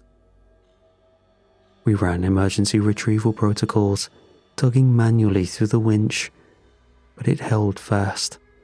We could not rip it free without risking the whole tether system. There was no real choice left. The ROV was stuck hard, tether tension redlining, and we could not afford to abandon it. Not just because of the equipment cost, though that was astronomical, but because it was our eyes, our only clean set of them down there where no human belonged. The problem was, we had no backup unit. There was only one other way. The Arclight carried a single, two-person submersible in case of emergency retrievals or close proximity geological surveys. The Seeker, a sphere-shaped titanium pod bolted with manipulator arms and a single narrow viewing slit. It had been loaded on board almost as an afterthought, a nod to redundancy in the paperwork, but nobody had touched it beyond maintenance checks since the voyage began. Only Ben, our junior pilot and maintenance tech, was rated to operate it. He volunteered without question. "I can get it loose," he said, tapping the side of the sub's hull. "Get close, use the starboard arm to pry it free." Marla was pale but nodded. Ethan and I ran rapid systems checks on the Seeker's life support, ballast controls, and thruster calibration. No time for real redundancy checks. If the field was shifting daily, we had no idea what the ROV might record, or what it might provoke if left attached too long. We sealed Ben into the sub, gave him a thumbs up behind the thick viewport glass, the white lights from the hangar floor flashing across his face. The winch lowered the Seeker slowly into the churning black until it disappeared under the surface, leaving only the faint crackle of the tether comms line trailing back up to us. Descent took nearly an hour. From the command deck, we monitored his telemetry. The Seeker's onboard sonar pulsed dutifully, slow pings rebounding off the abyssal plane. At 4,100 meters, he hit the bottom. Marla switched the external floodlights on. The screen filled with particulate haze, like slow snow drifting through eternal darkness. Shapes loomed through the gloom. First the old structures, spires rising like broken teeth, matte and ancient. And then the new one, the irregular figure spire, the one that bent at the shoulders, arms askew. Ben approached cautiously, thrusters whispering in minute bursts, keeping him neutrally buoyant a meter off the sea floor. He swung the Seeker around the tangled ROV. The manipulator arms were used to probe the fibrous strands wrapping the equipment. On the video feed, it looked almost fungal. A slick membrane had sprouted over the ROV's chassis, pulsing faintly. Ben grunted over the comms. "Feels soft, almost like tissue." None of us spoke. The sub lurched, telemetry spiked, depth indicators ticking down in jerky fits. "Something's pulling." Ben's voice broke through, raw and panicked. We saw it on the monitor. The Seeker was sinking, not falling freely, but being dragged downward. The ballast control flashed critical, thrusters screaming against an unseen force. "Blow tanks!" Ethan shouted into the comms. But it was useless. Ben was already trying. No response. The final seconds of the feed were a blur. The Seeker's exterior light swept the seafloor, illuminating the figure spire again. But closer now, distorted, twisting inward. The ROV appeared briefly in the frame, still cocooned in that alien growth. And behind it, where the trench dipped into darker folds, more shapes waited. Larger ones. The feed cut to black. Chaos rippled across the arc light. Ethan and Marla scrambled at their stations, shouting across the deck as the last telemetry from the Seeker flatlined. The small submersible's depth indicator had frozen at an impossible number beneath the designated operational range, and then blinked out. No visual feed, no external sonar ping, only the droning emptiness of the abyss beyond the hull. I stayed, glued to the ROV console. The tether was still functional, but barely. Battery drain warnings pulsed at the corner of the monitor, the autonomous systems fighting to stay alive. I twisted the joystick, panning the external camera, one slow, deliberate sweep across the field of formations. Something caught the edge of the frame. Where before the spires had stood in jagged randomness, there was now a new structure, right on the fringe of the disturbed trench where Ben had been pulled under. It was still forming. Not rock, not coral, no slow geologic patience here. This was something birthing itself from the seafloor, extruding and reshaping in real time. Tendrils of blackened material writhing inward, knitting together. We watched in horrified silence as it thickened and took on contour and form. The beginnings of a figure coming into shape. Marla cursed softly, backing away from the screen. Ethan stood there, arms crossed, white-knuckled against his own ribs. "This cannot be natural," he muttered. I tried to turn the camera again, angling toward the last known position of the Seeker, hoping maybe Ben had escaped, hoping there would be a light, a moving object, anything to suggest he had somehow gotten free. Nothing. Only blackness. I rotated back to the formation instinctively, scanning for landmarks. But the figure was gone. The seafloor was bare again. The ROV's battery warning flashed critical red. I powered down the external lights to conserve energy for the tether systems.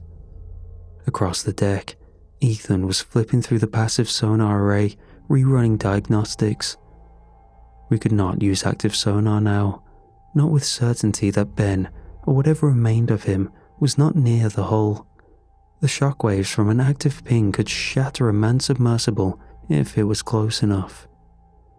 Ethan leaned into the console, frowning harder.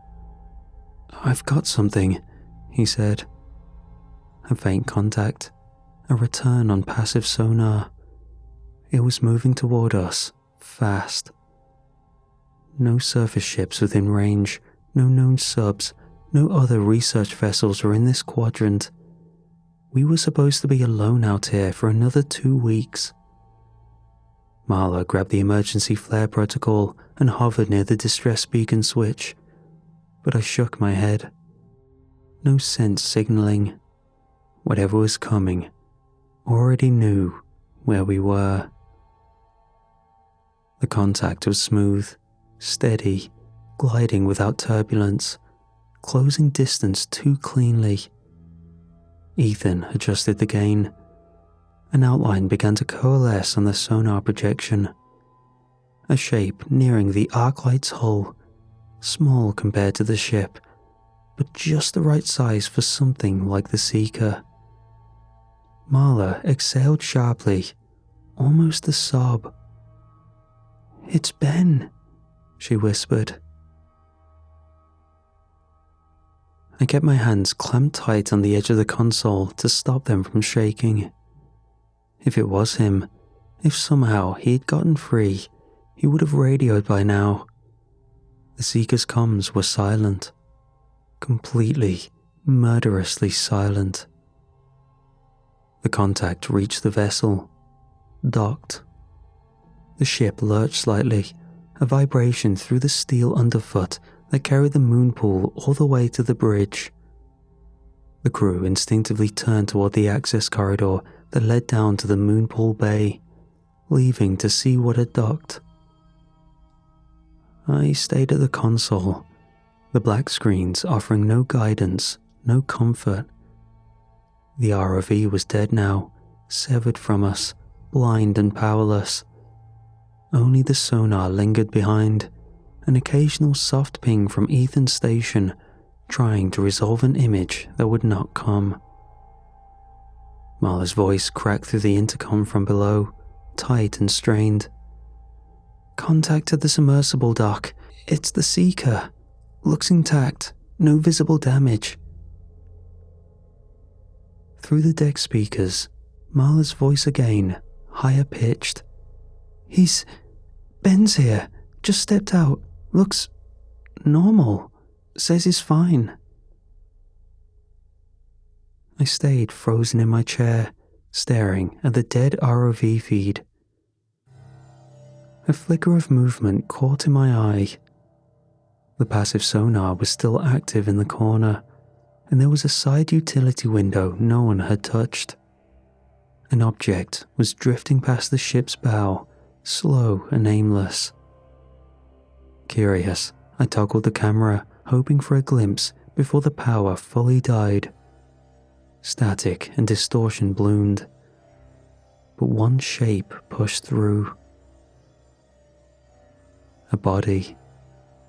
Bloated, skin pale and sloughing away under the crushing pressure of depth.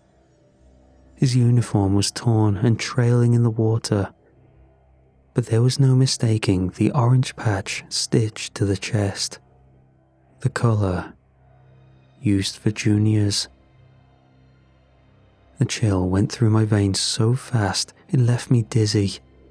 I stood hard enough that my chair clattered to the floor.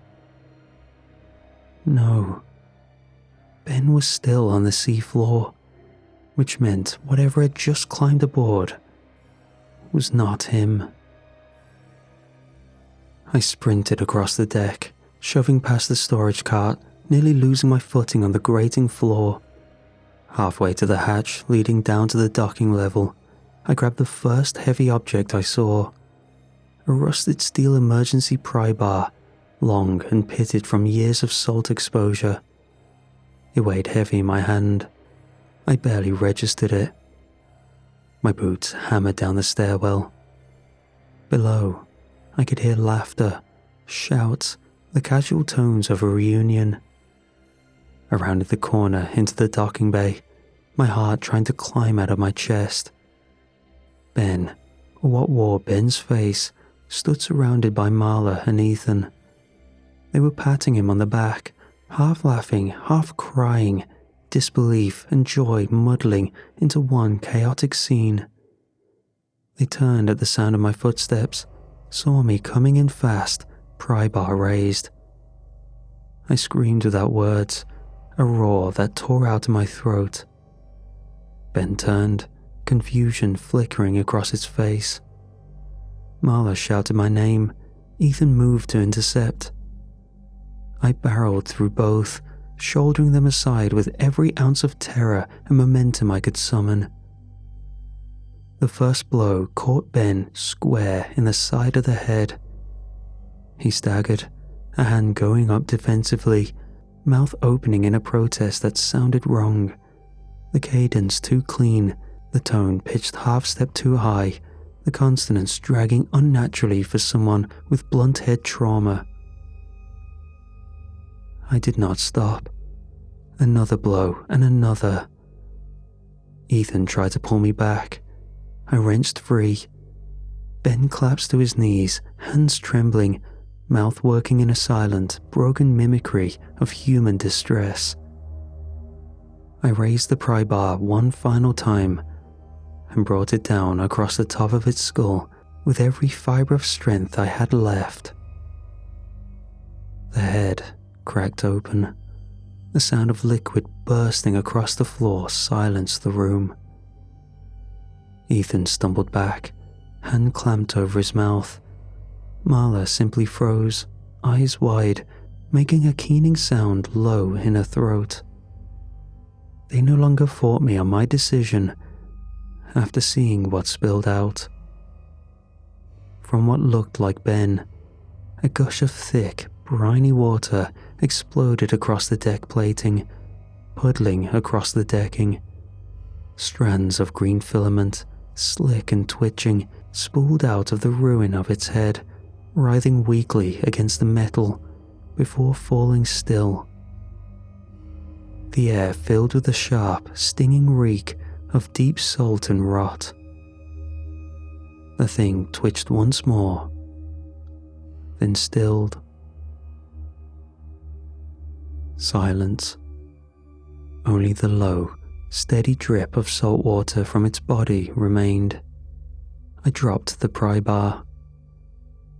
In the aftermath, none of us moved for a long, long time. In silent agreement, we pushed whatever looked like Ben off the ship, wearing multiple layers of protective gear. We cut the line to the ROV. The considerable loss was much more palatable after seeing the consequences from below. We called it, ended the mission, and returned home. All reports were wiped, and Ben was documented as missing at sea. We corroborated a story about his reckless behavior and repeated it enough until it was believed.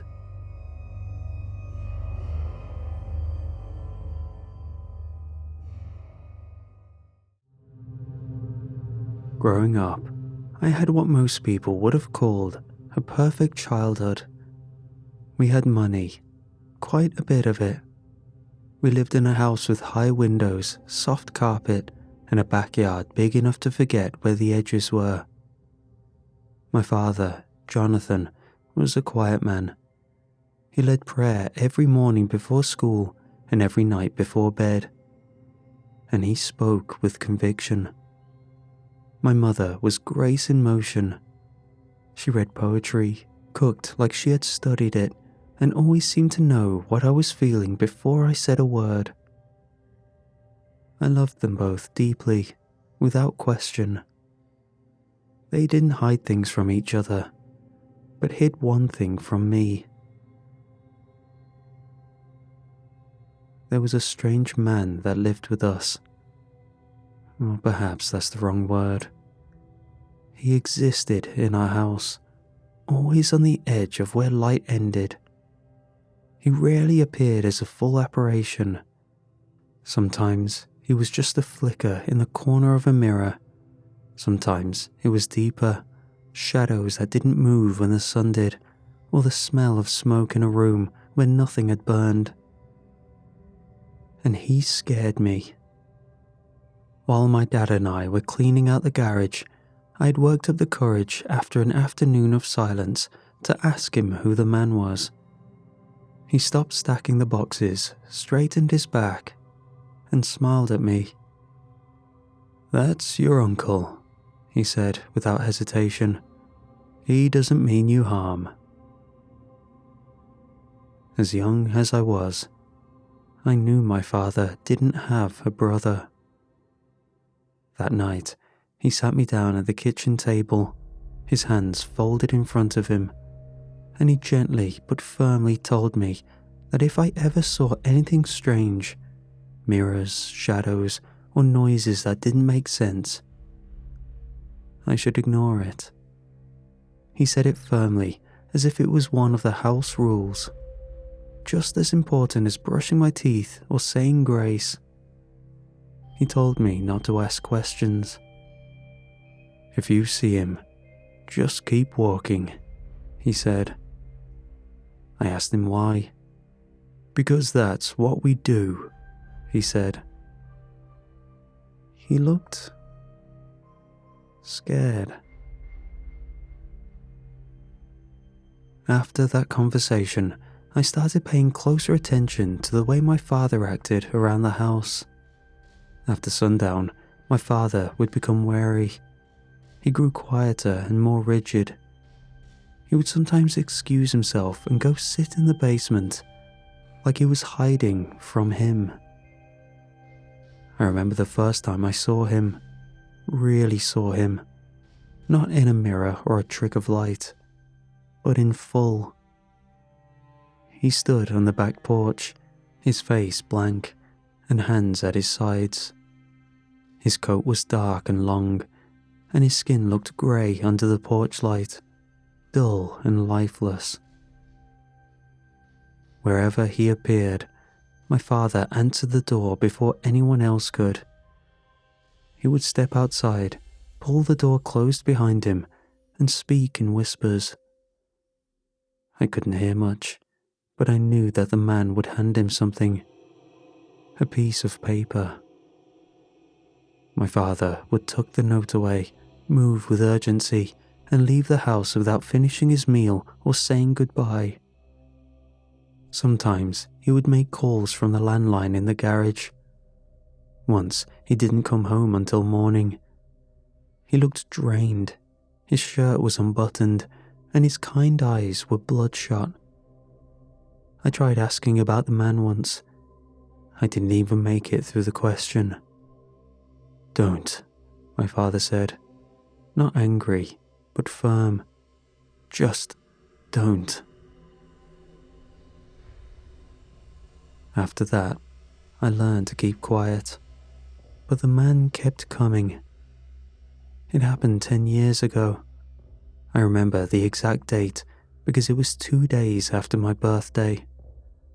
I had just turned 8, and I was still riding the high of presents and cake and the way my mother smiled when she sang.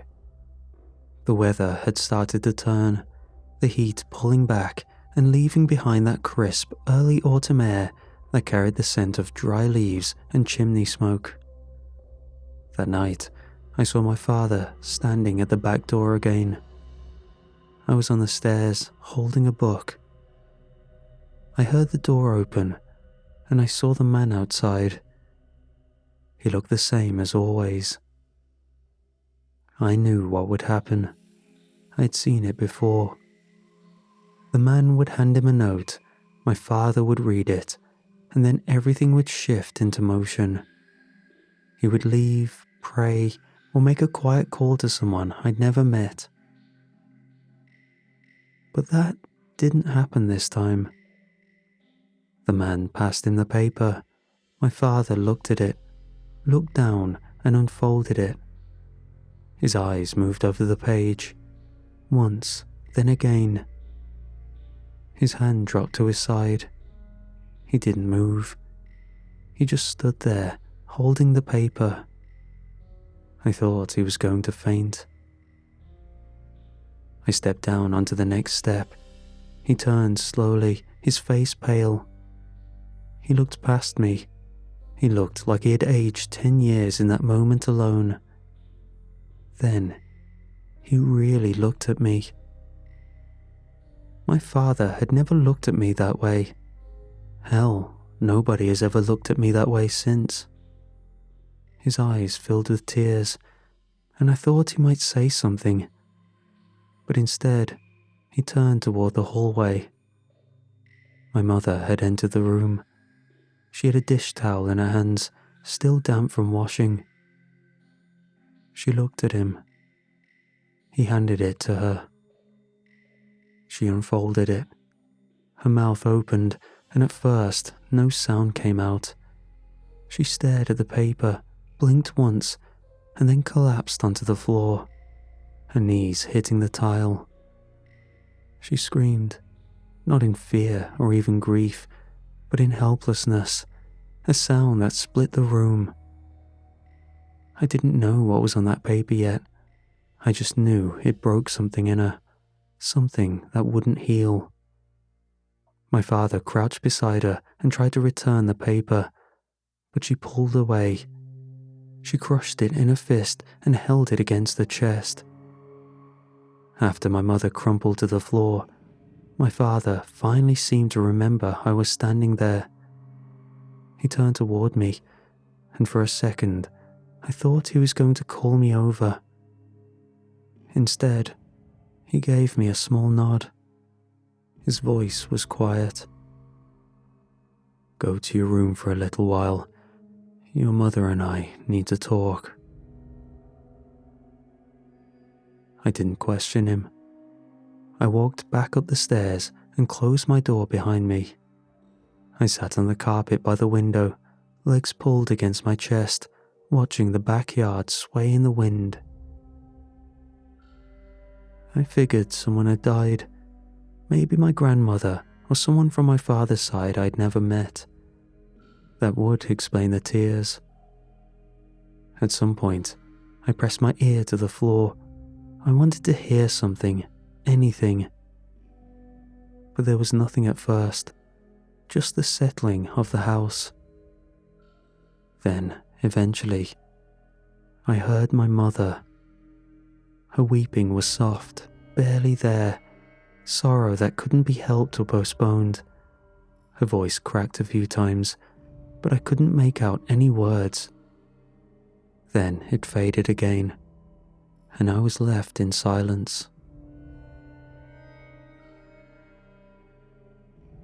I must have fallen asleep at some point, because when I opened my eyes, the sky outside was darker, clouded over. The hallway was dim. I didn't remember going to bed, but I must have crawled up there. I got up and walked to the door. I needed to pee.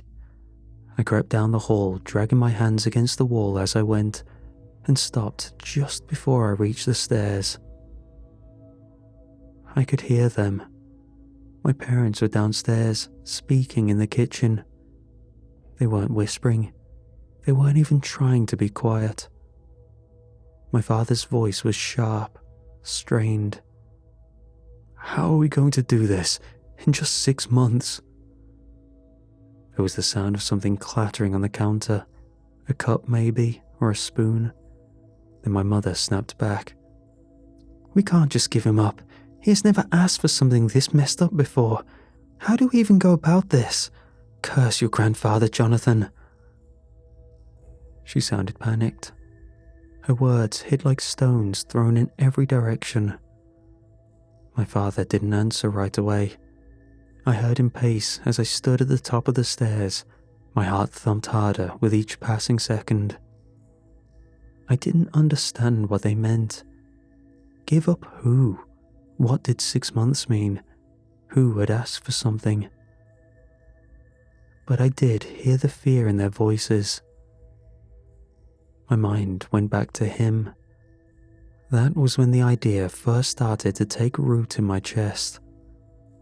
I didn't know what he had written down, but I knew it had something to do with me. And I knew, for the first time in my life, that whatever he was, he had power over my family. The days that followed felt wrong in ways I couldn't explain to anyone. My parents weren't fighting openly, but everything was different. They would stand in the same room and talk like strangers, forced to live under the same roof. The atmosphere changed. Even on clear days, the house felt darker. The man appeared more often. It was hard to know what I was seeing anymore.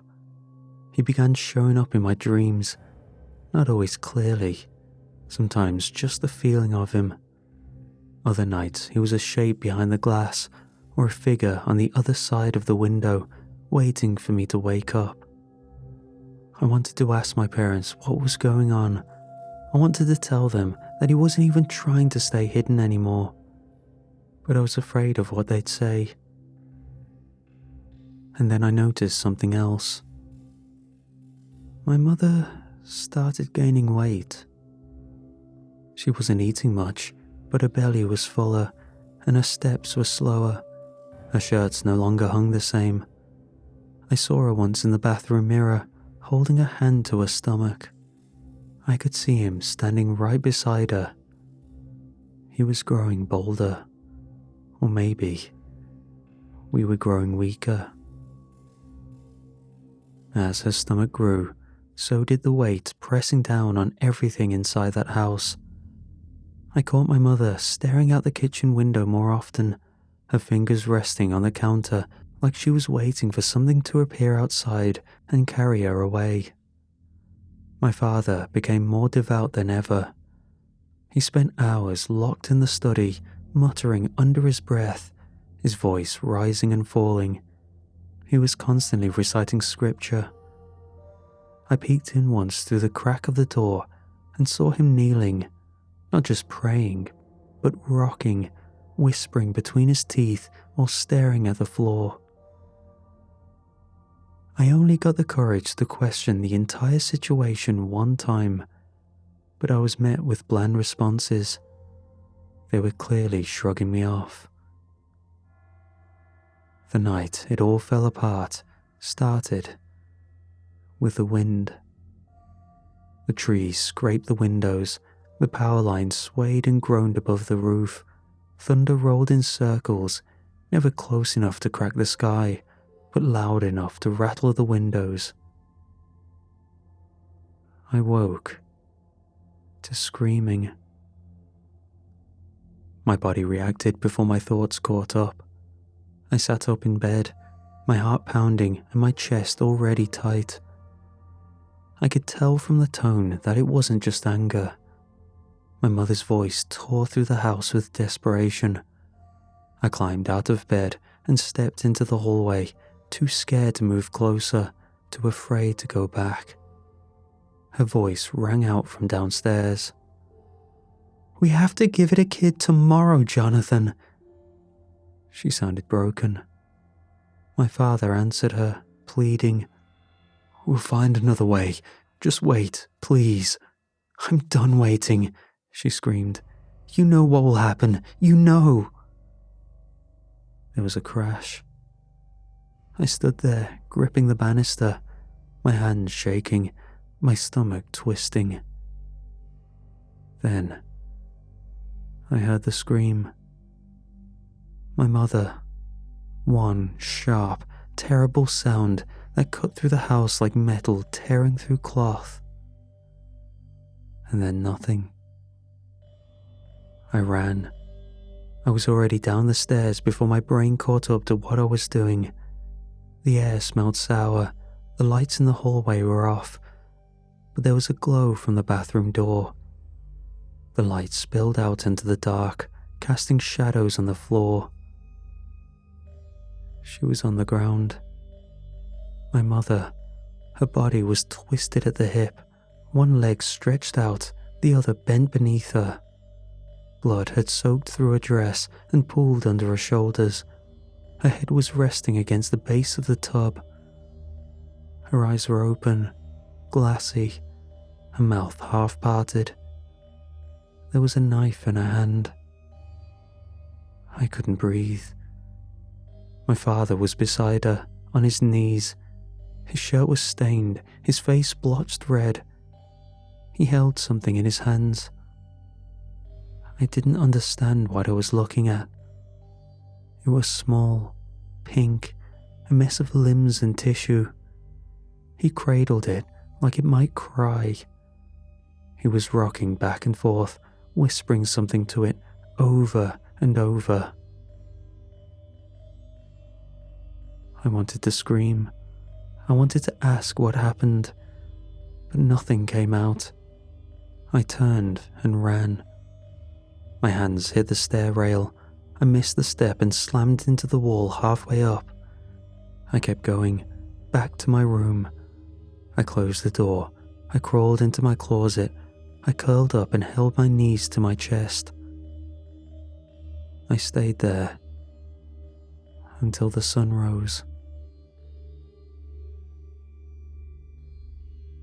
The funeral for my mother was quiet. Not because there weren't people there, but because no one knew what to say. A small church just outside of town, the one my father used to preach at. The sanctuary smelled like lilies and varnished wood. The windows were fogged from the cold, and the pews were half full of people from my father's congregation who wore solemn expressions. Some of them brought casseroles, some brought their children. None of them brought answers. The casket was closed. Everyone said she seemed so happy, so devoted, so warm. The official cause of death was suicide. The coroner's report cited blood loss. The fingerprints on the knife were hers, and hers alone. They said it was a clean case. I didn't speak at the service. I sat in the front row and stared at the floor. I didn't cry or blink much either. It felt wrong to do either one. My father stood up and delivered something that could barely be called a eulogy. I watched him closely, trying to find her in his face, to find something human, something breaking. But there was nothing, just a voice repeating words he didn't believe anymore. Afterward, we drove home together in silence. I watched the trees move past the window, still half stripped from the last storm. When we pulled into the driveway, I asked him if we could talk. I tried to ask him what really happened, what was happening, and if she'd said anything before she died. He didn't respond. He walked inside, locked the bathroom door, and didn't come out for an hour. We never spoke about it again. My father stopped going to church. He stopped returning calls from the other pastors. His Bible stayed on the shelf untouched. The prayers stopped, the grace before meals, the whispered blessings before bed. All of it vanished. What replaced them were bottles. He kept empties stacked in paper bags under the sink until there were too many to hide. I would hear him in the kitchen long after I'd gone to bed, opening new ones, drinking them in silence, sometimes whispering to himself. But eventually, the whispers changed. He started speaking to him. Sometimes he laughed, sometimes he cried, sometimes he begged, and other times he just seemed to listen. I stopped trying to talk to him. I had questions that I knew would never be answered, and fears I didn't have the strength to put into words. I didn't know what else to do. It was 4 years after she died. I was 17. I had been holding it in for too long. I didn't plan to say anything, but it was a bad day and he was already drunk. And when I found him on the porch, muttering to the darkness again, something inside me snapped. "You killed her," I said. He didn't look up. "You let her die because you're a coward." He lifted his head slowly, like the words took time to register. I could see how empty he'd become. He looked thinner than he had ever been. "You never did anything," I said. "You never fought for her. You just did whatever you were doing. You let her bleed to death on the floor like that was normal." He opened his mouth, but failed to speak. Then he stood, fast enough to knock over the chair behind him. "He wanted you," he shouted, tears forming in his eyes. "A child of ours. That's what the note said." He was trembling now, shoulders shaking, arms clenched at his sides. "He gave us 6 months. We didn't know what to do. We couldn't give you up. You were just a boy. We thought maybe if we gave him another one, it would be enough." I stared at him. "So you..." I tried asking. He nodded. Then he shook his head, then nodded again. "We tried," he said. "We tried to make another child, but we didn't have enough time. The baby, it wasn't ready, and your mother, she couldn't bear the thought of handing you over. So she..." He covered his face with his hands. He sat down hard and let out a sound that didn't belong to any version of my father I had known. A sound of something breaking, for good. She chose the only thing she thought would work. I didn't say anything else. I couldn't. I didn't even know if I hated him anymore. I didn't know what to feel. I stood in the doorway, watching the man who had once led prayers and kissed my forehead at night. He looked smaller now, smaller than anything I'd ever seen. He had given up a long time ago.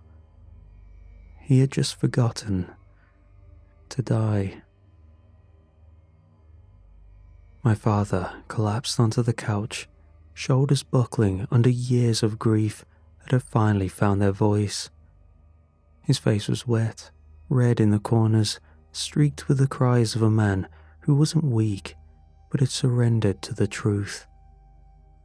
I sat across from him, arms resting on my knees, breath shallow.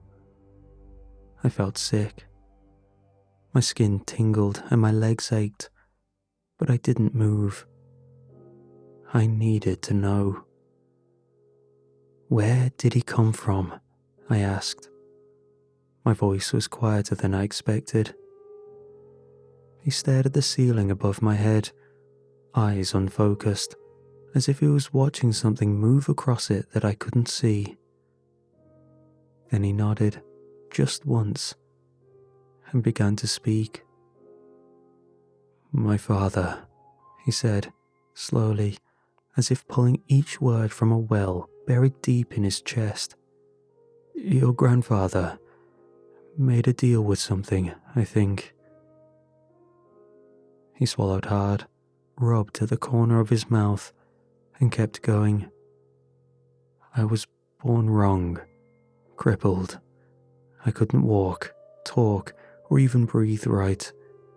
They told him I'd never live a full life. Doctors gave up. I don't remember any of it. I was too young, but he swore it was hopeless. Then one morning, I stood up. I talked. I was fine." He let that hang in the air for a moment, then looked down at his hands. "That's when he came. After I got better, he showed up at our door, just standing there. Father knew what he was. I don't know how, but he did. And he let him in." He looked up then, straight into my eyes. "He did things for him, just like I did, and still do." He leaned back on the couch, his voice trembling now. "I don't know what the first note said, but I remember what happened afterward. A cousin vanished, then my uncle. One day, your grandfather refused to do what the man said. He thought he was strong enough, I guess." He shook his head, jaw clenched tight. "People in our family were taken, my father included, gone without explanation. I don't even know what it is," he said. "He never told me. Maybe he didn't know either. Maybe that was part of the deal. Keep serving and stay ignorant. It gives us wealth and luck, if you can call it that. But..." He ran a hand through his hair, then dropped it to his lap.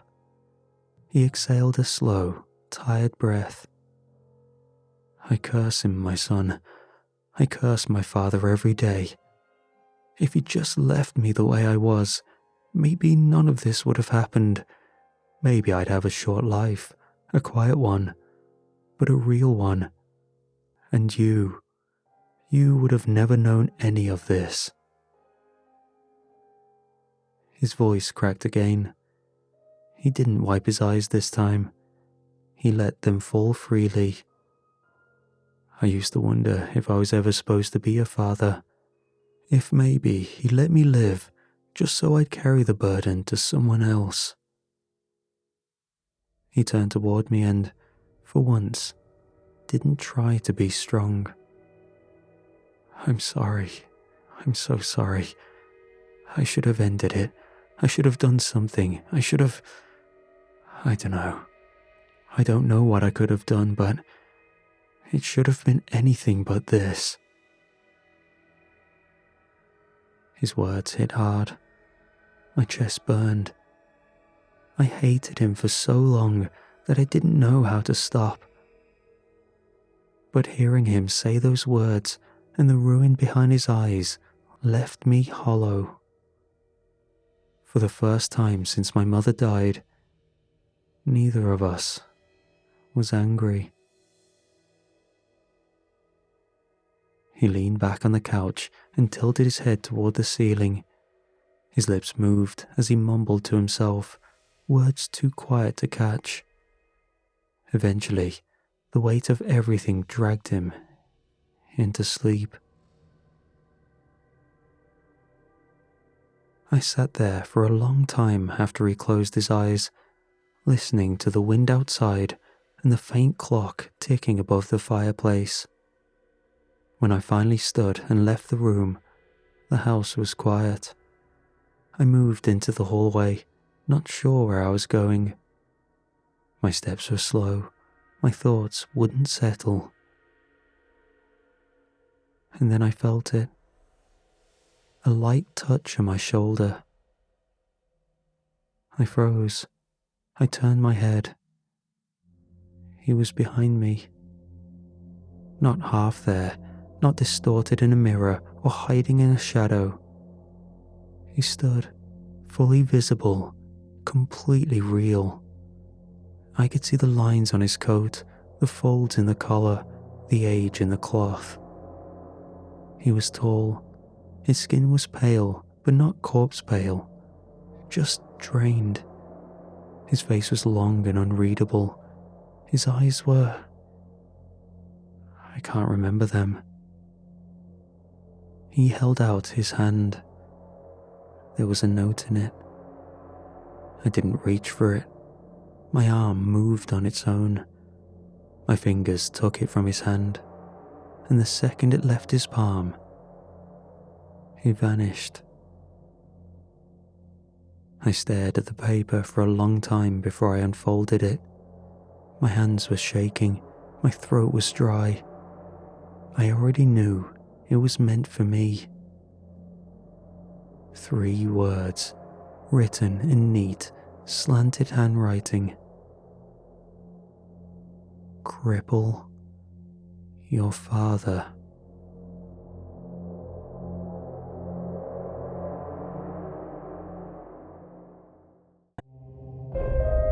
The rain had been falling hard for most of the evening, hammering the windshield in waves, sweeping sideways when the wind picked up.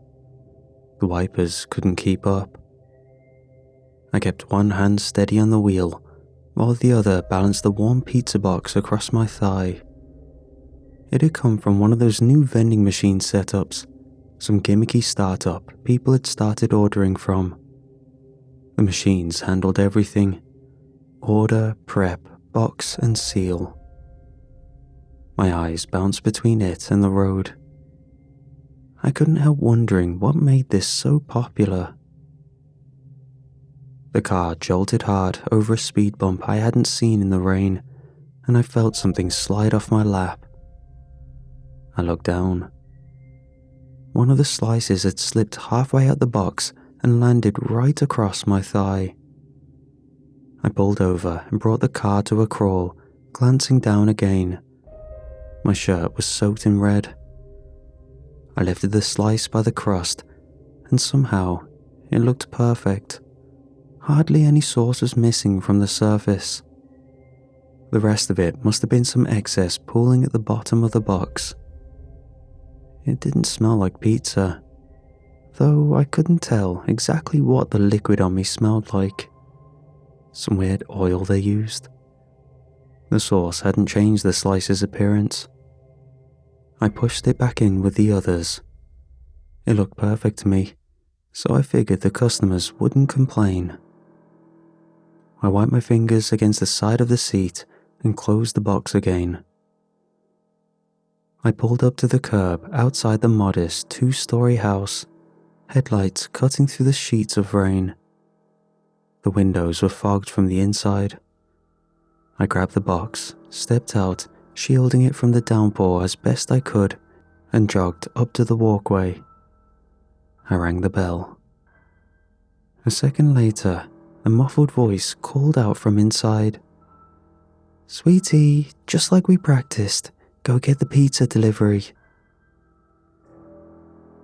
The door clicked open. A little girl stood in the doorway, about 7 years old. Her hair was tied in 2 loose puffs, pulled back evenly. One front tooth was missing. She wore a pink hoodie she'd scribbled on with permanent marker. My arms went slack. It was my sister. I stepped back once with an audible gasp, staring. She tilted her head a little and gave me a tiny shrug. "Hmm?" I blinked. The rain was cold against my collar. My arms moved on their own and passed it over. She took it without question, said thank you with a smile, and shut the door. I kept standing there, staring at the closed door. That was her. I wasn't imagining it. It wasn't someone who looked similar or reminded me of her. It was her. From the chipped nail polish on her fingers to the way she rocked forward slightly on her toes before closing the door. I backed down the steps slowly and got into the car, my hands trembling as they found the steering wheel. The wet fabric of my shirt clung tighter now, and I noticed fresh red smears on the upholstery where I'd sat. I stared at the house through the windshield. What the hell did I just see? It wasn't a resemblance. That was her. I tried forcing logic back into my head. Maybe she was spending the weekend at a friend's place, and I just delivered to her without either of us registering what was happening. She could have been distracted. Still, she had stared right into my face, and I saw no familiarity in her eyes. Surely my sister would have recognized me. My brain kept whirring in my head like I'd missed something massive. I gripped the steering wheel harder and muttered to myself. I reached for my phone and dialed my mom. If anyone knew where my sister was, it would be her. It rang, then rang again. I tapped my foot and looked up at the house. I hung up, then called again. Still nothing. My leg bounced harder. I felt the wet fabric shift under me, sticking to my skin. I leaned my head back and stared at the ceiling of the car, whispering, "Come on, pick up." I dropped the phone onto the passenger seat and stared at it, then out the window, then back at the house. "This is insane," I said under my breath. "I can't believe I'm about to do this." I popped the door and stepped out into the rain. I didn't go straight to the front door. I walked around to the side of the house, following the edge of the hedges until I found a spot where the curtains didn't fully cover the window. My shoes were soaked, every step squished, and the cold water crawled up past my ankles. I just needed to see, just a peek. I leaned in, squinting through the glass. The inside of the window was foggy, but I could still make it out. There, I saw my sister again, sitting cross-legged on the carpet with a book spread out in front of her. But I also noticed my dad, sitting at the table, focused on a newspaper. What looked to be my mom. No, what was definitely my mom, scrolled on a phone across from him. She was on a phone right now, but she hadn't picked up my call. The TV was on low volume, with some cartoon humming in the background. I pressed my palm flat against the window and stared harder. That was them. All of them. But it couldn't be. They were supposed to be at home. What were they doing here? And if they weren't my family, who the hell were they? Was there a doppelganger of me as well? A sound cut through the air so sharp and sudden, I almost fell backward. The dog slammed against the window, snarling, teeth bared. I hadn't even noticed her in the room, but now she was up against the glass, her tail stiff and ears pinned. I stumbled back, slipping slightly in the wet grass, then turned and ran. I didn't look back until I was in the car, slamming the door shut and locking it. It was our family dog, but I thought she had run away months ago. My chest heaved, my hands trembled on the steering wheel. I drove. The whole way home, I tried talking sense into myself. They're just visiting someone, that's all it is. I don't know, maybe I forgot. Maybe they told me and I tuned out. I forced out a laugh. They don't have to tell me everything. I kept talking, but the feeling didn't leave. Something was wrong. Something was deeply, irreversibly wrong. As I pulled into the driveway, the streetlights cast long streaks across the wet road. My parents' car was already there, sitting where it always did, angled slightly toward the garage with a front bumper dent I'd seen 1,000 times. I sat for a moment, then stepped out into the cold and walked up to the door. The moment I opened it, I saw something that set alarm bells off in my head. My dad's sneakers with the grass stains around the soles, my mom's worn flats, and my sister's light up velcros. I shut the door behind me and called out, "Mom?" No answer. "Dad, you home?" I swallowed hard and moved deeper into the house, each step slower than the last. I passed the living room and the kitchen. I turned down the hall and the master bedroom. The door was shut, but I could hear the quiet hum of a space heater coming from inside. I pushed it open just enough to see through the gap. There were 3 shapes under the covers. One large figure on the side, another in the middle, and a smaller one near the edge. I shut the door gently. So they'd been here all along, but I'd just seen them. I had watched them sitting together at the other house. I know I hadn't imagined it. But if it wasn't my family, then who the hell was at the other place? My thoughts scrambled for answers, but every path hit a wall. Clones, skinwalkers, shapeshifters. I wasn't superstitious, but I had read stories. But those were fiction, weren't they? I lay in bed with my eyes wide open, staring at the ceiling fan slowly turning above me. My clothes were still damp with rain and sauce, and I hadn't changed. I hadn't even turned off the bedroom light. There was no sleep coming. I had so many questions I needed answered. I tried going over every detail, I thought maybe I'd exaggerated it. I told myself people can resemble each other more than you think, that my mind had filled in the gaps because I was stressed or overworked. But the more I ran through it, the more certain I became. I didn't get it wrong.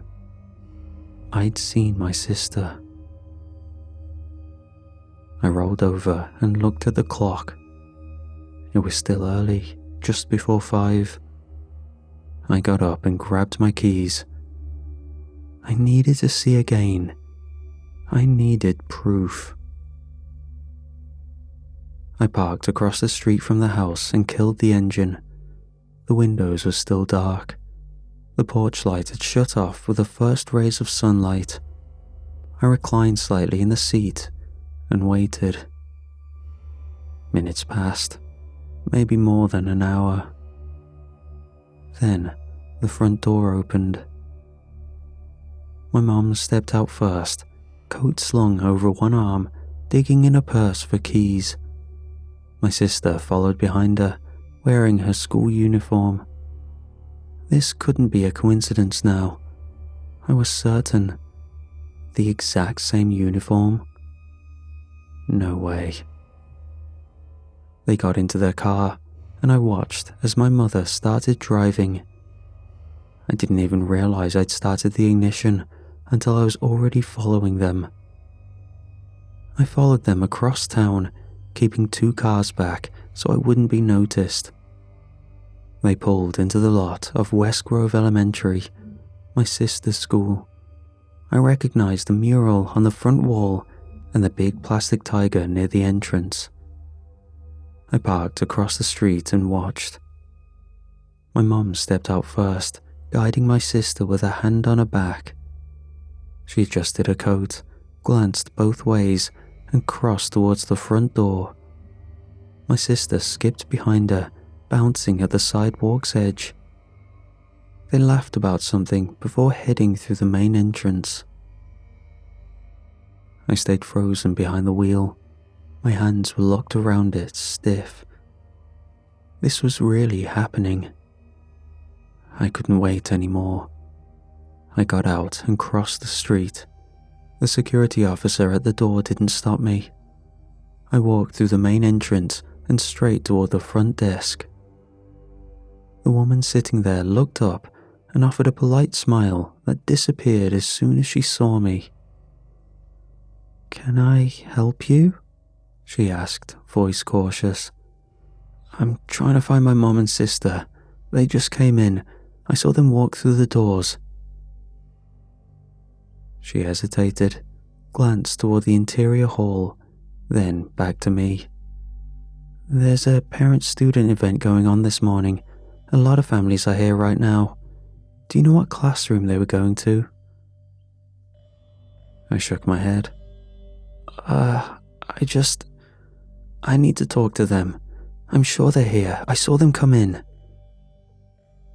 Her eyes flicked down to my shirt. Her lips parted like she was about to ask something, then stopped herself. Instead, she pointed to a small cluster of chairs by the entrance. "You can sit and wait there if you'd like."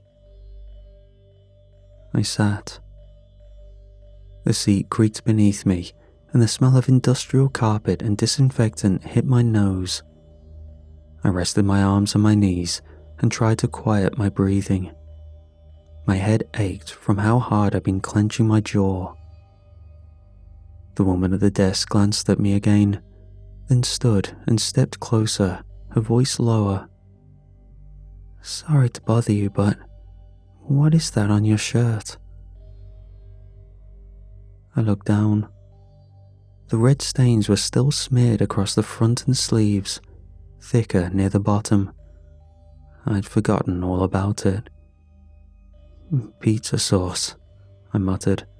"Had a delivery incident. It's nothing." She nodded, unsure. I leaned back and rubbed my eyes. My thoughts spun without direction. What was the point of all of this? Why were these copies even targeting my family specifically? And more importantly, when was I going to see my own copy? I was so deep in my train of thought that I hadn't noticed the flood of parents and children that had spilled into the front lobby. I got up in a trance, looking around while tiptoeing, trying to find the two. Then I saw them, my mom guiding my sister by the hand. They were headed for the exit, her purse over one shoulder. I had to try calling out to them. "Mom?" I shouted. It didn't seem like they heard me, but I couldn't quite tell because I was interrupted by a hand landing on my shoulder. "You alright, man?" I turned to see a security guard standing next to me, eyes scanning me from head to toe. I yanked my arm free. "I'm fine, I just need to talk to them. They didn't hear me." The guard opened his mouth, probably about to suggest I calm down, wait, or sign something.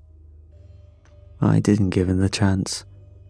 I stormed out the front door. The car had already started moving. I sprinted across the lot, jumped into mine, and cranked the ignition. My tires screeched against the wet road as I pulled out and began tailing them. They pulled into the driveway and parked. I stayed on the opposite side of the street, ducked low behind my steering wheel. My mom stepped out and my sister followed. The front door opened and my dad appeared in his work uniform. I was on the cusp of losing my mind.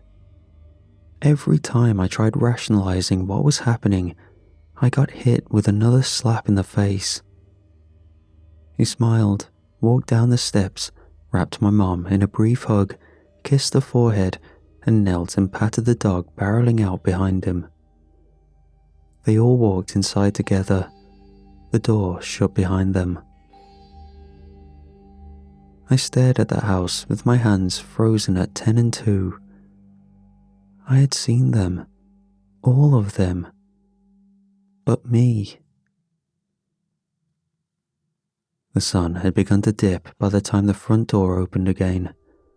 I had been watching for hours, parked down the street, barely blinking. My legs were sore from sitting. My stomach had long since given up asking for food. They all stepped out of the house together. My mom locked the door behind her, dropped the keys into her purse, and got into the car. They pulled away without a glance behind them. I waited until they turned the corner. Then I stepped out of my car. I passed the front door and rounded the house, stepping over weeds and bits of rotted mulch. My hand trembled as I reached for the back door. I tried twisting the handle, but it was locked. I stepped back, scanned the area, found a rock near the edge of the fence, and hefted it with both hands. My breath was fast. I raised it and smashed it through the back window. Glass scattered across the linoleum. I cleared the sharp edges with my forearm, climbed in, and landed with a thud in the kitchen. The moment I landed, I heard a growl. She stood at the end of the hallway, ears pulled tight, tail still. Her front paw lifted an inch off the floor, her body stiff. "Hey," I whispered. "It's me. You remember me, right?" She growled louder, hackles raised. "It's me, girl. It's me." The dog lunged forward, barking with a snarl that echoed down the hallway. I barely managed to raise my arm before she collided with me, her teeth snapping at my forearm. I twisted and shoved with all my weight, throwing her sideways into the wall. She yelped as she hit the ground hard.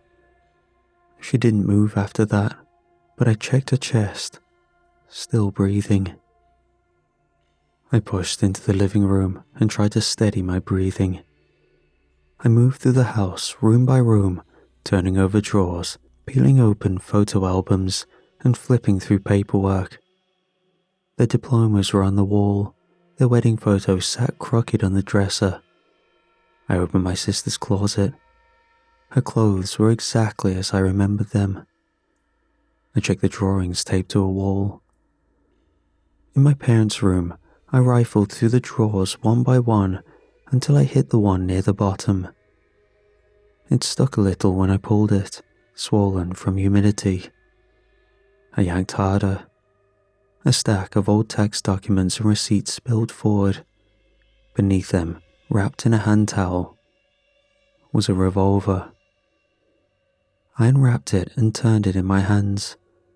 The chamber was empty. I had come here unprepared. If I was about to meet a group of skinwalkers or monsters, I realized then that I needed a way to defend myself at the very least. I kept searching, and eventually I found a box of rounds beneath a row of passports and family records. I loaded the cylinder, clicking each bullet into place. 6 rounds. I sat on the couch and stared at the hallway where the dog lay. I just wanted to end it. I wanted someone to tell me why this was happening. It was dark by the time their headlights swept across the wall of the living room. I turned every light off. I sat in silence, revolver resting in my lap, heart steady now. I had been waiting so long that the silence had begun to settle around me like furniture. The car door slammed shut, the front door unlocked, swung open, and they entered together, chatting about something casual. Then, they saw the dog. The laughter stopped. My mom dropped her purse. They ran forward, crouching down, reaching for her. My sister gasped and pressed herself against the wall. That's when I stepped forward from the hallway. They turned as one.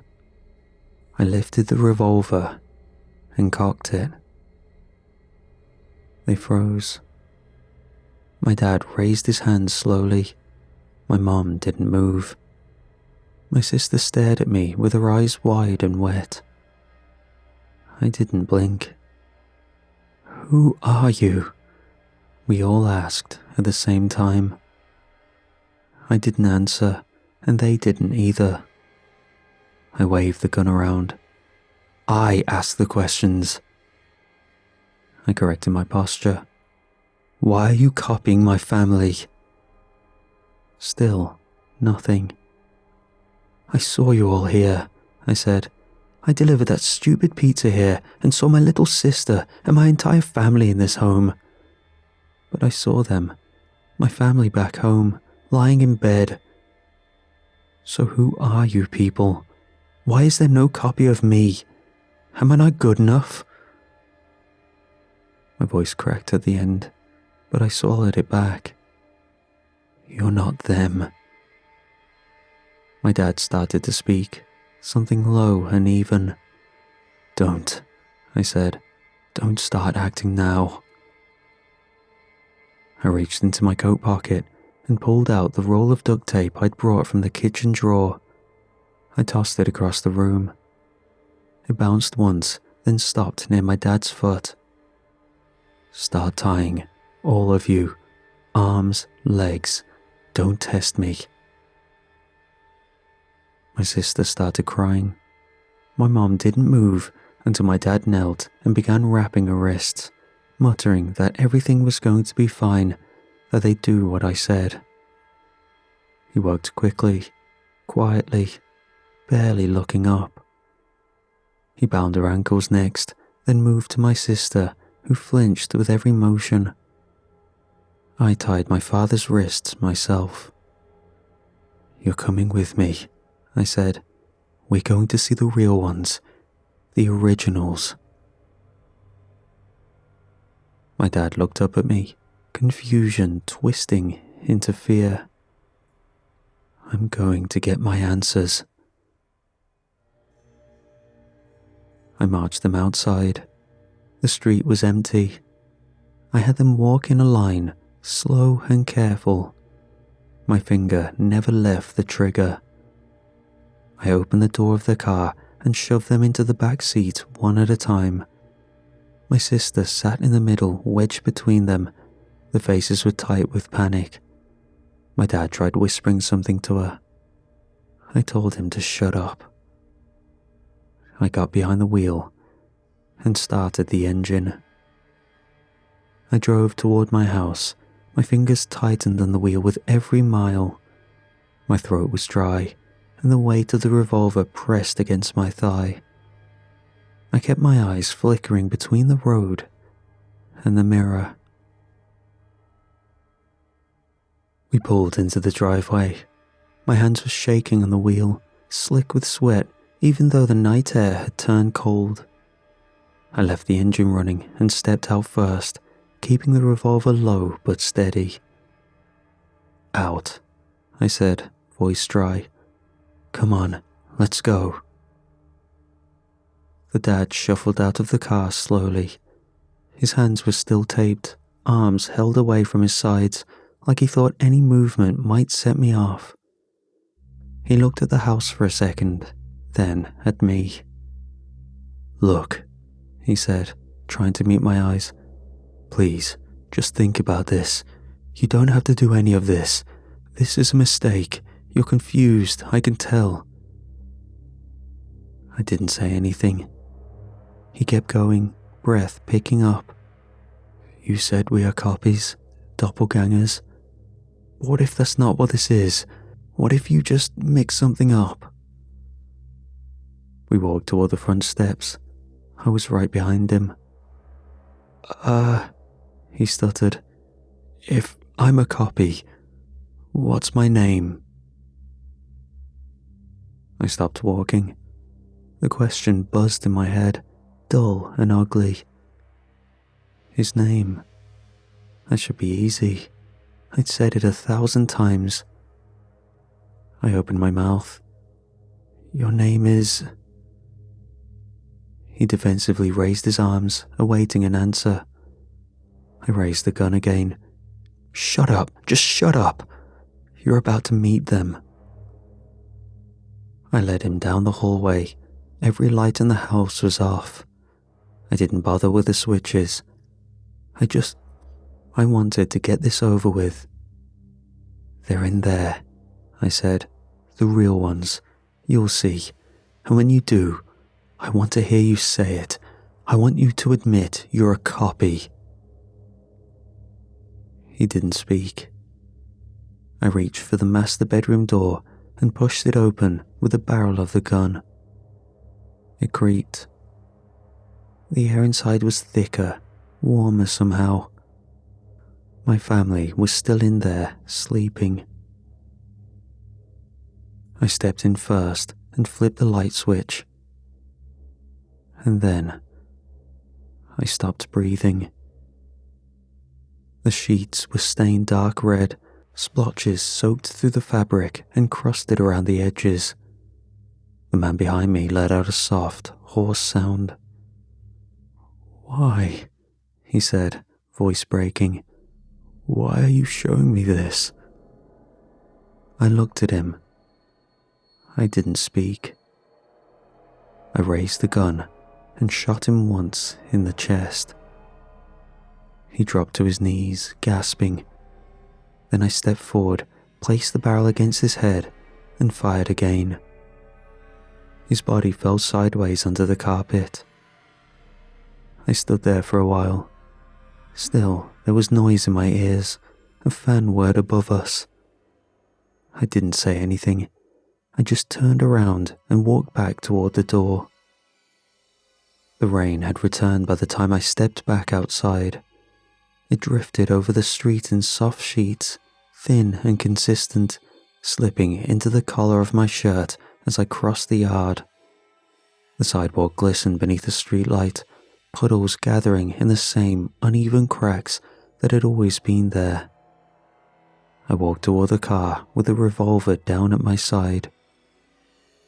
My mom sat rigid, mouth sealed beneath the tape, eyes locked on the door of the house. The sister sat next to her, shoulders trembling, hands pinned in her lap with the tape still tight across her wrists. Their faces were red from crying. They had seen the flashes through the window. They knew. I stood there for a moment. No one said anything. I opened the driver's side door and looked at them. My mum's eyes flicked to mine. Her head shook slightly, just once. I raised the gun and fired. The bullet struck her just beneath her left eye. Her head jerked back and smacked the seat with a dull thud. Blood sprayed the inside of the window and rolled in slow streaks down the side of her cheek. My sister screamed against the tape. She writhed sideways, twisting as far as the restraints let her move. Her knees kicked at the dashboard. She tried to turn away. I walked around the car. Her eyes met mine through the side window. I opened the passenger door. She tried to speak, her voice caught behind the layers of tape and panic. I raised the gun again and fired twice into her chest. Her body slammed back against the seat, then folded sideways. The screams stopped. Blood soaked through her shirt, soaking into the seat below her. One of her arms dropped loose at the elbow, limp over the edge of the cushion. I stood there, staring at the mess for a long time. My arm trembled beneath the weight of the gun. I let it drop to my side and stepped back from the car, breathing through my mouth. The rain hadn't let up. I turned and walked back inside. My shoes left a trail across the tiles in the entryway. The copper smell inside had grown stronger. It crawled into my nose, into my throat, and settled there. I sat down on the couch. The revolver clacked as I placed it on the table in front of me. I leaned back and stared at the wall. My hands rested in my lap. I could still feel the recoil in my fingers. Minutes passed, maybe more. And then, far off, I heard sirens. They were coming. I looked at the revolver again. One shot left.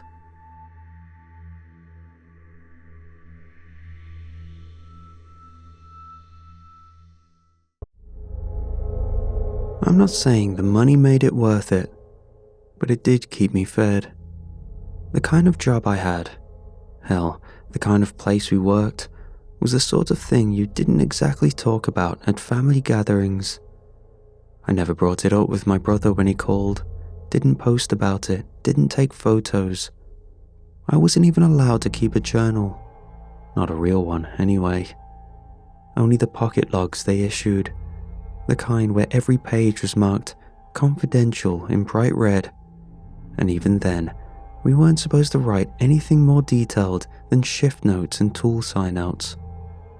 But if you're the type who's ever stared down the barrel of a second eviction notice, or wondered if that noise in the ceiling meant you couldn't afford the exterminator again, you'll understand why I took the job.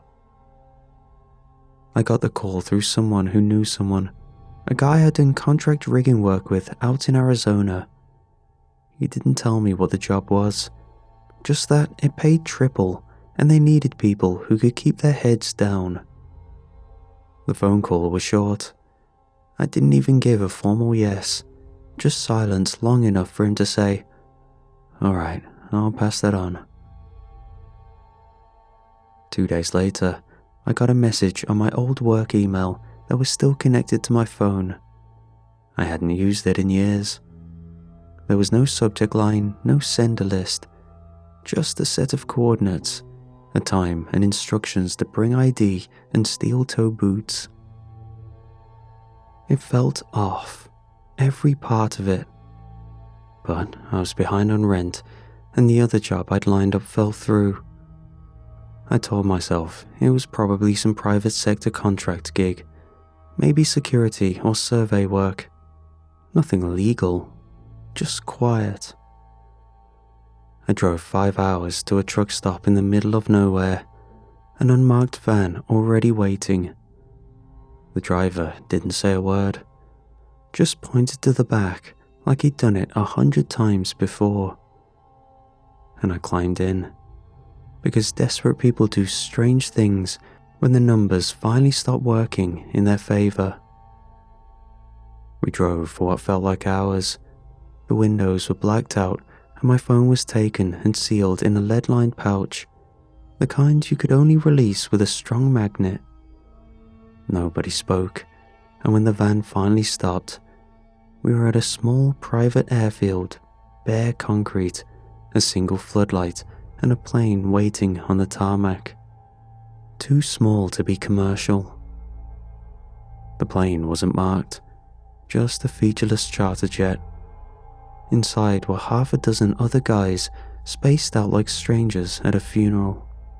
The windows were frosted over. The only thing they served was water in sealed bags like IV fluid. When we landed, it was dark again, and I was left disoriented. Everything felt wrong in a way I couldn't quite name. My body knew I'd crossed too many time zones or altitudes or both, but no one ever told us where we were. The air outside was thin and sharp, and the men who met us wore plain grey jackets and carried clipboards. They handed us gear bags at the staging facility and told us strip out everything we came in with. Clothes, wallets, and anything from the outside, with the exception of our boots. Our IDs were stuck facing the outside so they could easily identify the owners, and they stuffed it all into a heavy plastic bin that was wheeled away without a word. They handed us jumpsuits and blank ID badges. All I know was that it was up high somewhere. It was not quite mountain range level, but definitely past the tree line. The air was thin and cold enough that your nostrils cracked and burned. You couldn't see anything outside the fence but grey sky, rock, and snow-smoothed hills that never changed no matter how long you stared. I don't think it was on any map. I say that because I've looked. God knows I've looked. The site itself looked like a prison complex. Everything built from prefab concrete and modular steel. Bright orange floodlights on timers that ran like clockwork. A mess hall, 4 dorm buildings, a machine shop, and the shaft tower itself. A series of structures built into the slope like a scar that hadn't healed right. I couldn't shake the feeling that there was a small chance this was a trick, and I was never getting that money they promised. They called it the dig, despite it being a mine. Our job was to keep it operational. Crews rotated in and out every lunar cycle for exactly 28 days. We didn't work by month. Instead, we worked by the moon. What we were digging for wasn't exactly clear. Not to me. Officially, we cleared debris, stabilized support columns, and tested gas levels. The actual excavation was handled by remote systems deeper down. All we ever saw were containers being brought up and loaded into sealed trucks. The guys unloading them wore radiation gear. We weren't given any, told we didn't need it. The only rule that mattered, they told us during induction, was this: no one goes below level 7. They made this clear. There was no reason to go past there, not even to retrieve a lost tool or follow a cable run. Even if people called for help, we were told to ignore it. If you detect unauthorized comms from restricted levels, log and escalate. Do not engage. the safety officer told us during the briefing. That was the only time the room went quiet. At first, it all felt strangely normal. Sure, the job wasn't typical, but for me, it was easy work. The only thing that bothered me was that my sleep didn't feel restful, like my brain didn't have time to relax. Our schedule was simple. Wake up at 6 a.m, eat, do safety checks, grab tools and work. We spent 8 hours down in the dark with only the hum of lights and the grumble of machines for company. Most of the dig was reinforced with old concrete and steel. Everything beyond level 3 had that pressure-cooked look, with walls bowed in places and support beams rusted but still technically intact. There was dust in the air that never settled, so we wore respirators, but the air still tasted like blood and chalk. By level 5, the stone changed. You could feel it under your boots. Everything sounded different too. Your steps didn't echo the same way. It was like the walls swallowed sound. People talked less the deeper we went, probably from the thinner oxygen. Level 6 had the worst of it. The air got warmer, tighter in the chest. Even the lights struggled down there. The bulbs glowed dimmer, always flickering. Some of the guys swore they saw things in the far corners of the shaft. Just shadows probably, tricks on their tired eyes. But occasionally, someone would shine a light into the dark and claim it bounced off something reflective, like cat eyes. And you could always hear something beneath your feet. It didn't sound mechanical. It was slower, heavier, something more like a breath or a pulse. Sorensen didn't say much his first week, but one day, when we were cleaning an old spill by the lockers on 6, he paused mid-scrape, just staring at the floor for a while. Then he said, almost to himself, "I think my dreams know more about this place than I do. They show me tunnel systems I haven't been in, but when I get there, I recognize them." "What?" I asked. But he went back to scraping the floor like he hadn't heard me. There was something off about him that day, more than usual. He'd been getting stranger all week. I heard other workers whisper things when they thought no one was listening, stuff that didn't make sense. Like the mine wasn't built here, it was reopened.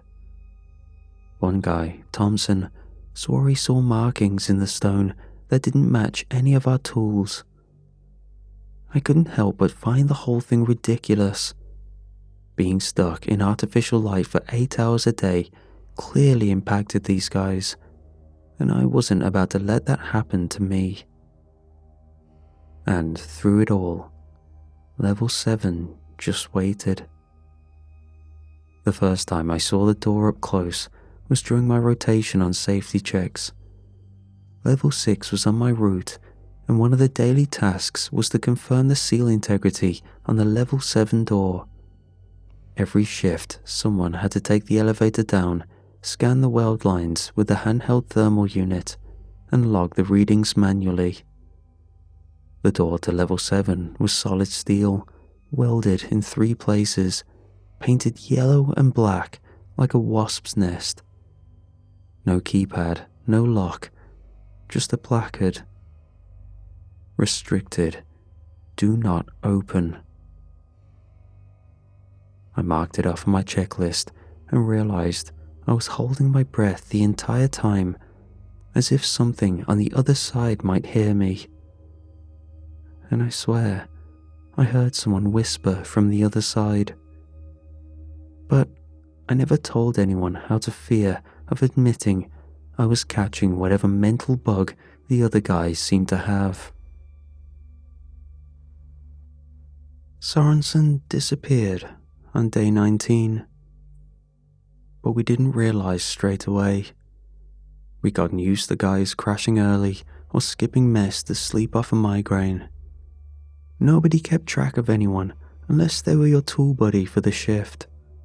But when we lined up for check-in the next morning, he didn't show.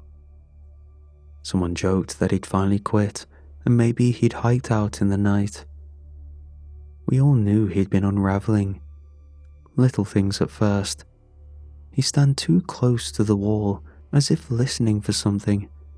He started skipping mess and keeping food in his bunk as if he didn't trust the kitchen. Once I found him standing in the equipment hallway, just staring at the rust stains on the floor. I remember he said they reminded him of a pattern, but he couldn't remember from where. Maybe his dreams. Once again, he'd never expand on what he was saying. He started keeping a journal in his pocket log. I caught glimpses of sketches of spiral-like shapes and some teeth as well. One page had a date circled 3 times with the words, "Do not follow," underlined hard enough to tear the paper. He'd been stationed near the freight elevator on 6 and said he kept hearing voices over the intercom, even though no one was broadcasting. Said the signal was from 7. They said they pulled security footage to check, but they never shared it with us. However, word got around. One night, he bypassed the maintenance override and forced the service lift down. He'd taken a breathing tank, a work light, and one of the old crowbars. That was it. He went down alone when everyone was sleeping. When we woke up and got to work, I noticed the lights across the lower levels started flickering in rhythm in a slow, timed pulse. 4 seconds on, 4 off, over and over. The morning after that, Sorensen's name was gone from the manifest. The site supervisor wouldn't let anyone descend below 5 for the next 2 days. Safety concerns, they said. Structural review. There was no mention of him in the bunk records. His gear locker was empty. Even his plate and cup from the mess were missing, like he'd never been there at all. That's when it really started to go wrong. On day 22, Wyatt took the emergency ladder between 4 and 5 after the main lift locked up again. It was the 2nd time that week. He was furious, muttering about how the maintenance crew should be fired, and decided not to wait. He slipped 30 feet and cracked 2 ribs on the landing. Said the rungs were slick with something, but when we checked, they were spotless, like they'd been scrubbed. On day 23, Briggs had a seizure in the mess hall. Full tonic-clonic. He bit through his tongue, blood everywhere, and it took 6 guys to hold him down. He didn't remember it afterward, but he kept asking where the lights had gone. The lights were still on. Not long after that, a soft rattling started in the ventilation system, constant, like metal beads rolling around inside the ductwork. Kept some of us up at night. We asked maintenance to check it out. They sent a guy. He climbed into the crawl space, came back down an hour later, and said there was nothing there. Wouldn't meet our eyes when he said it. By day 24, our radio stopped working reliably. We'd hear our own voices looping back on a delay. Sometimes they came back distorted. Sometimes they said things we hadn't said. Someone asked to leave early and was denied.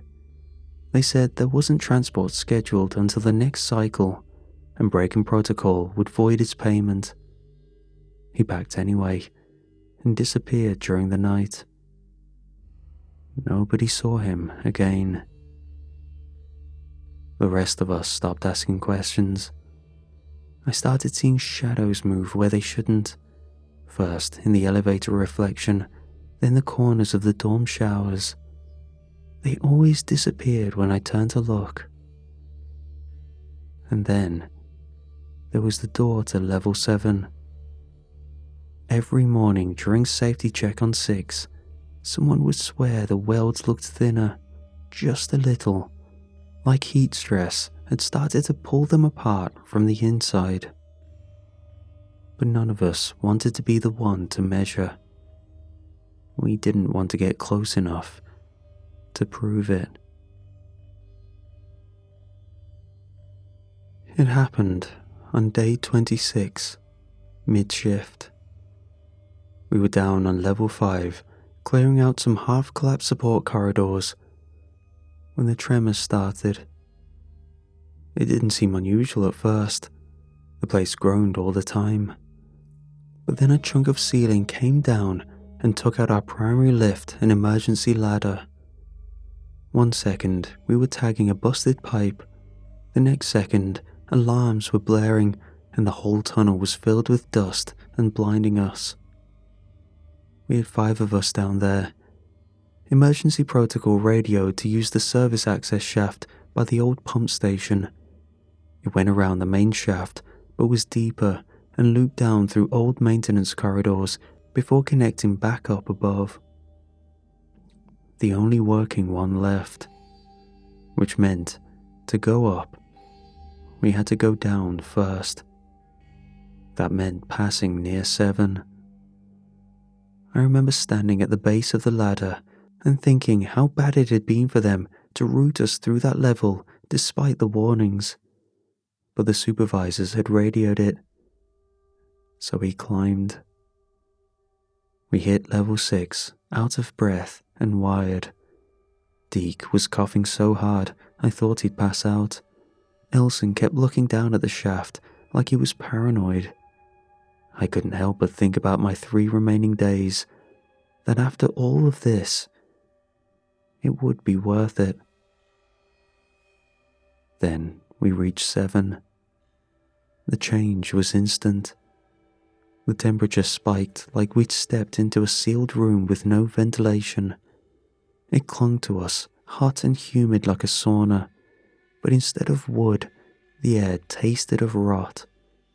It hit the back of the throat and stayed there, and breathing felt like inhaling through a soaked rag. Pressure built in our ears, and sweat started pooling inside the masks. "Geez, it's like breathing soup," I muttered. "Why is it so hot down here?" Deke said, yanking at the strap of his mask. "It's supposed to get colder the deeper we go." "It's not just the heat," Elson said. "Something's off.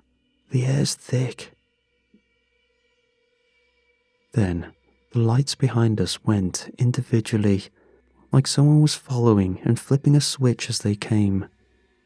Deke's lamp started to cut out, flickering to the rhythm of his footsteps. Elson stopped climbing altogether and just froze. "Do you hear that?" he asked. I didn't want to, but yeah. There were voices in the walls, murmuring somewhere deep in the rock. Gomez dropped his bag, trying to reach for his emergency beacon. It tumbled down the shaft, clanging off steel until the sound just stopped. We kept going. At the next landing, we left the shaft and headed down the corridor that led deeper into 7. Inside was a chamber that felt almost alive. The walls weren't stone, so much as tissue, dense and wet-looking, with a surface that glistened in the lamplight. They flexed in slow waves, like muscles of a throat mid-swallow. Every step squelched faintly, and the smell was worse than before. Then we saw him. Curled near the wall was what was left of Sorensen. He was dead, no question. His body was slumped like it had been dropped, but the chamber hadn't let him go. Something had fused him into the floor. His back was half sunk into the wet surface, skin stretched thin where it met the tissue, as if the walls were slowly pulling him in. The film across his body pulsed faintly. One eye was still open, dried and glazed over like a dead fish, while his jaw hung slack in a way no living person could hold. You could see where the veins had darkened, branching into the floor like roots. The stench of raw meat left out in the sun invaded through our respirators. Gomez whispered, "That's why they redid the worlds." "Jeez," Deke muttered, voice tight and higher than usual. He had one arm half shielding his face, like that would help. "What the hell is this? This is sick." Gomez gagged behind his respirator. His voice was hollow. "It feels like we're inside something's body." Nobody corrected him. Elson was shaking. I remember how his helmet light jittered across the walls, like he couldn't keep his head still. "We shouldn't be here," he kept whispering. "We're not supposed to see this." I didn't say a word. I was trying not to breathe, to get through it. No way I was cracking with just a few days left. The ground beneath us throbbed. Gomez said something about a light ahead. I didn't see anything at first, just shadows stacked on shadows. But then something shifted, and I caught the shape of another shaft, lined in rusted brackets and half-buried conduit. It looked like another access tunnel, smaller than ours, stretching straight up. "Is that the old vertical?" Deke asked, squinting, his voice cracked. "It goes all the way up, right? Top side?" I nodded. We all knew the layout from the emergency map. This one was a backup escape route, sealed decades ago, supposedly useless. But there it was. Then the light shifted again. Whatever comfort that shaft offered disappeared when I realized it wasn't just exposed. It was open, unsealed, like it had been used recently. That's when the skin of my arms crawled. The heat pulsed again, thicker than before, and the walls began to breathe slower, heavier. I felt sick, like I was fighting a childhood fever. There was something in the center of the chamber, massive and still, carved with ridges like the roof of a mouth, only wider than anything should be. It didn't move, but I swear it felt like it was waiting. I stepped closer to get a look, and the thing in the center didn't move. Behind me, someone whispered my name. I turned, but no one else had moved. The light pulsed again, not a flash, more like a deep, rhythmic contraction. Everything flexed. The floor dropped half an inch beneath my boots, and the film rippled like it was breathing harder now. Deke shouted something, but his voice didn't carry right. It came out bent and muffled, as if we were underwater. Elson started backing toward the exit, stumbling over his own boots. That was when the tunnel behind us began to close in a slow tightening. I don't know what made me move first. Maybe instinct. But I ran, leaving the others behind, pushing through the thick air, and I didn't dare look back. I threw myself into the old vertical, dragging with my elbows. Behind me, the corridor dimmed, swallowed by that pulsing heat. I remember the way the metal of the vent burned against my palms, the way the air changed. Less heat, more cold, thinner again.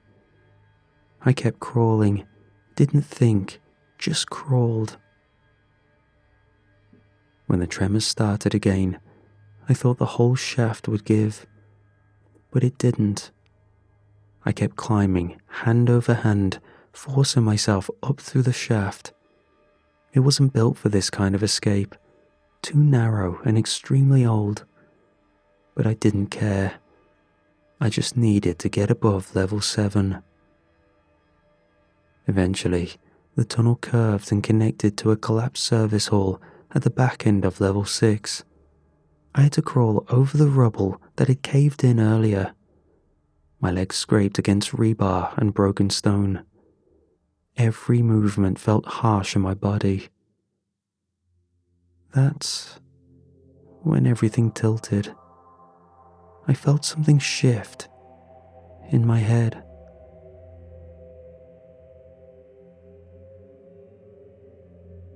When I woke up, I was in the infirmary on level 1. The lights were too bright, and everything smelled like bleach.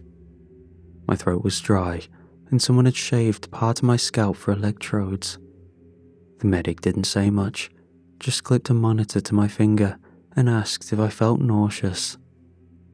His tone was practiced, flat, like I was a routine checkup, as if nothing unusual had happened. I asked what happened to the others. He said I must be confused. "The service shaft," I said. "We took the one near the pump station as the supervisor said.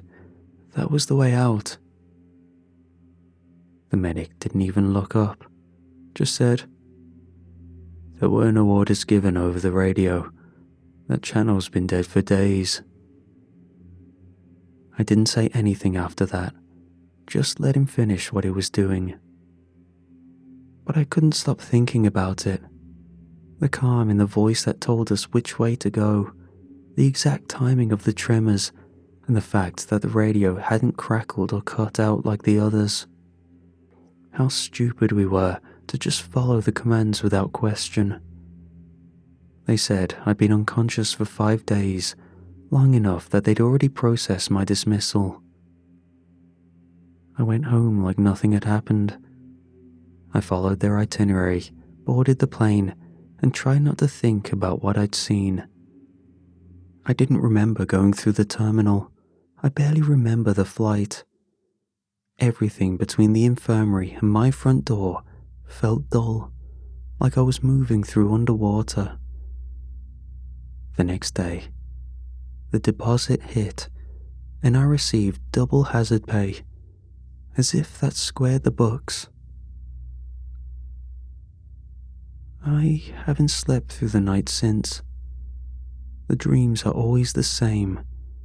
That soft, flexing pressure of walls that breathe, the taste of metal and sick in the back of my throat. Sometimes I'm watching from above, other times I'm crawling.